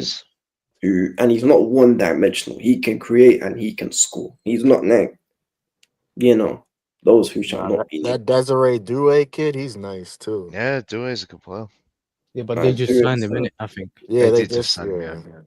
Yeah. Doué is a saying big he's a Nah, baller. but Who else is there that would have signed for that attack? Nah, but the problem with Dewey is you lot are complaining about not having goal scoring wingers. He's not a goal scoring winger. He wouldn't Yeah, fix but that. I'm not saying bring Doué. I'm talking, and I already said bring me Benjamin Barks, man. And I'm trying. Who else would I have brought in attack? I can't say Duran or Samu because I was never on that train. But I noticed, I noticed that usually when teams got goal scoring wingers is when they have they don't have the greatest striker up front. So he doesn't like score a majority false of the nine. goals. Not necessarily, because Real Madrid have goal Get it? scoring wingers. No, but So- last season they played a false 9. Yeah, but if you're gonna have a guy that's supposed to bag you most of the goals, like a proper 9 or whatever you want to call it, then you can have wingers that are just chipping occasionally. So it's all about accommodating for that. I mean, not really accommodating, but providing for that striker. Do you get what I'm saying? I haven't really seen a team where the wingers and the strikers all back all the time. Yeah, but when we talk about goal scoring wingers, I'm not talking about 20 plus from my wing from each wing. I'm talking like double digits. Double digits from my wingers and 20 plus from my striker is more than reasonable. I'm not asking for madness. That's good numbers. I mean, considering that we have Madueke, Neto, Sancho. As I told you, let me not speak on we also don't have a striker. Yeah, you are an idiot. Sorry. Wait, bring that back up. Bring that back up again. Hey, fuck Conor Gallagher, by the way. Hey, where are you, man? Now that he's not playing in Atletico Madrid? Yeah, that's right. You made it look like another Poch pegger, bro. Hold on. Man, Pochettino's shit. Find some standards. Listen. Wait, hold on. But that same logic, these are the same people who are saying that it's all Maresca's fault. Yeah. Mm-hmm. Exactly. The problem is, unfortunately, in the grand scheme of things, whether or not you loved or hated the managers, they're not the ones who take the most blame. Yep. It's up above. And I don't You know even. what's By the way, funny about the, sorry, lads. Yeah, you know what's funny about the Maresca quotes that came out today? You know he says, "I'm the guy that's supposed to take you to win titles." Is he trying to say he's like the Brendan Rodgers and that? Or is he trying to say he's gonna win the titles? Yeah, You know no, what I'm him. saying? He's gonna take you to titles. Yeah. But he said take you to he's titles. trying to guess Don't himself. just before or not. You never know, innit? But he's, Maresca, I don't know why you're looking into that quote so deeply. I'm not really looking at it too deeply. I just thought it was a bit funny the way he said it. Yeah, but why do people care about what Maresca says anyway? He's shown you loads of times the guy's a liar. Like he chats shit regularly. Bro, who cares, man? So- Everyone lies. Yeah, you gotta play the PR game. Bullshit. No, I know. I'm not. Politic No, and but all Prime, that. that's exactly my point. Maresca's not an honest man when it comes to press conferences and all that shit. So Bro, who what doesn't cares, matter what he man? says. You lie to women as well, man. That doesn't mean you're dishonest. Who cares? Yeah, I don't care what he says. I care what happens on the field. That's right. I don't lie to women. I always- Yeah. Listen, Man doesn't mean you're Prime, dishonest, man. Who cares, man? Is what it is. That's crazy. You got to man. spin. Listen, you got to spin the web, man. Who cares, man? Move on. oh, you're indirectly agreeing with my point. Hey, no one disagreed with me, so hey, it is what it is.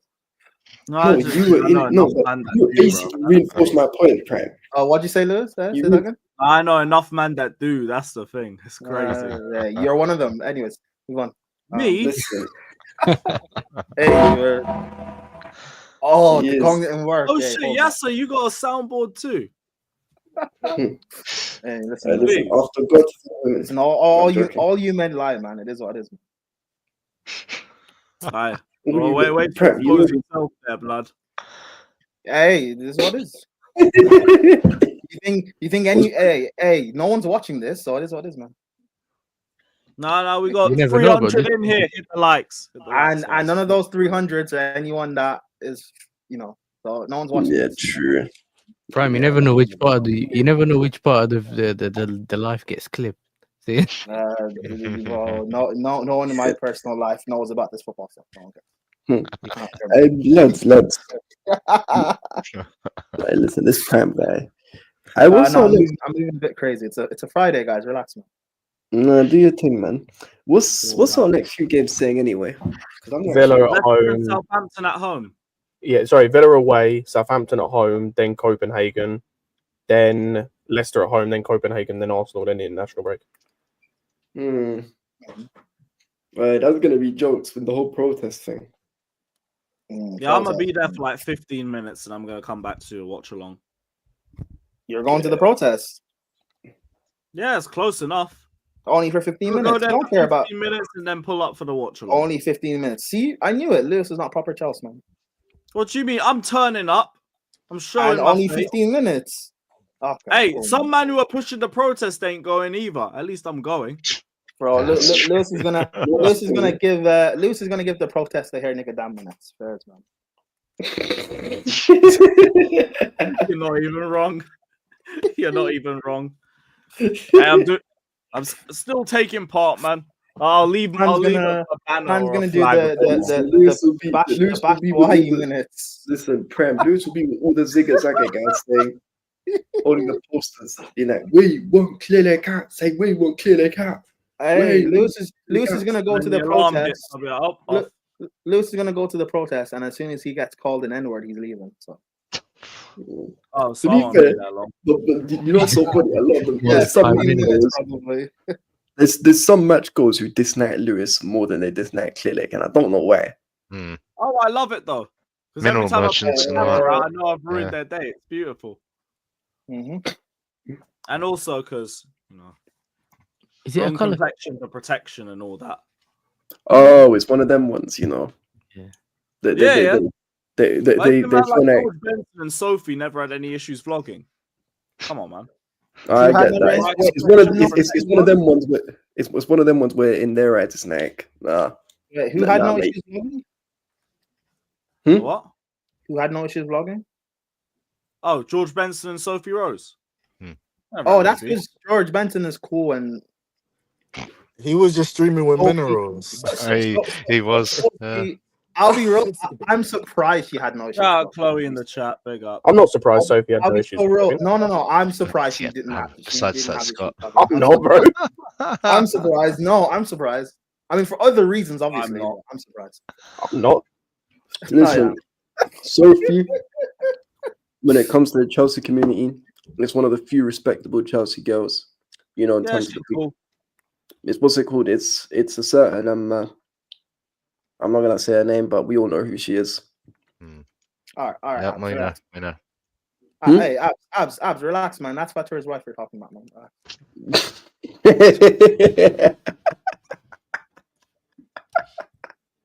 Oh my days.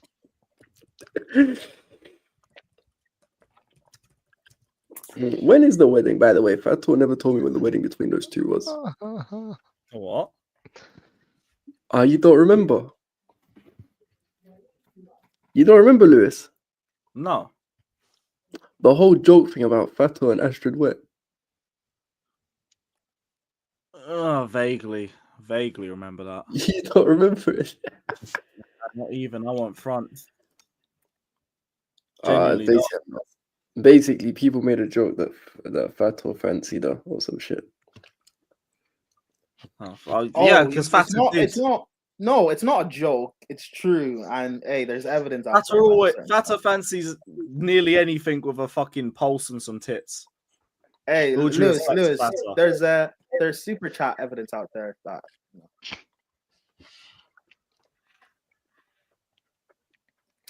Fatou. Oh, I must have broke up. Oh, you just didn't hear me, no? No, I need to see the super chat evidence. Oh, you want to see it? Yeah. I'm sending it into the group chat bare times. Wait, Prime, send it to me real quick. I want to see. I've sent them into the group chat quite a few times, bro. No, but just send it to me. Send it to you privately. No, not in the group chat. Just DM it to me, innit? All right, man. Okay. I'm gonna head out, guys. Yeah, you guys go and do that, but I've got to get changed and go do some darts. So I'm gonna end the stream here. Who are we gonna redirect to though? Who's live? Is Mike still live? Mike's live with Northside. I'll send everyone over there. Everyone hit the like, subscribe, all of that. Go over to Mike's channel. Tell him up the Chelsea. Fuck West Ham and all that. Blues.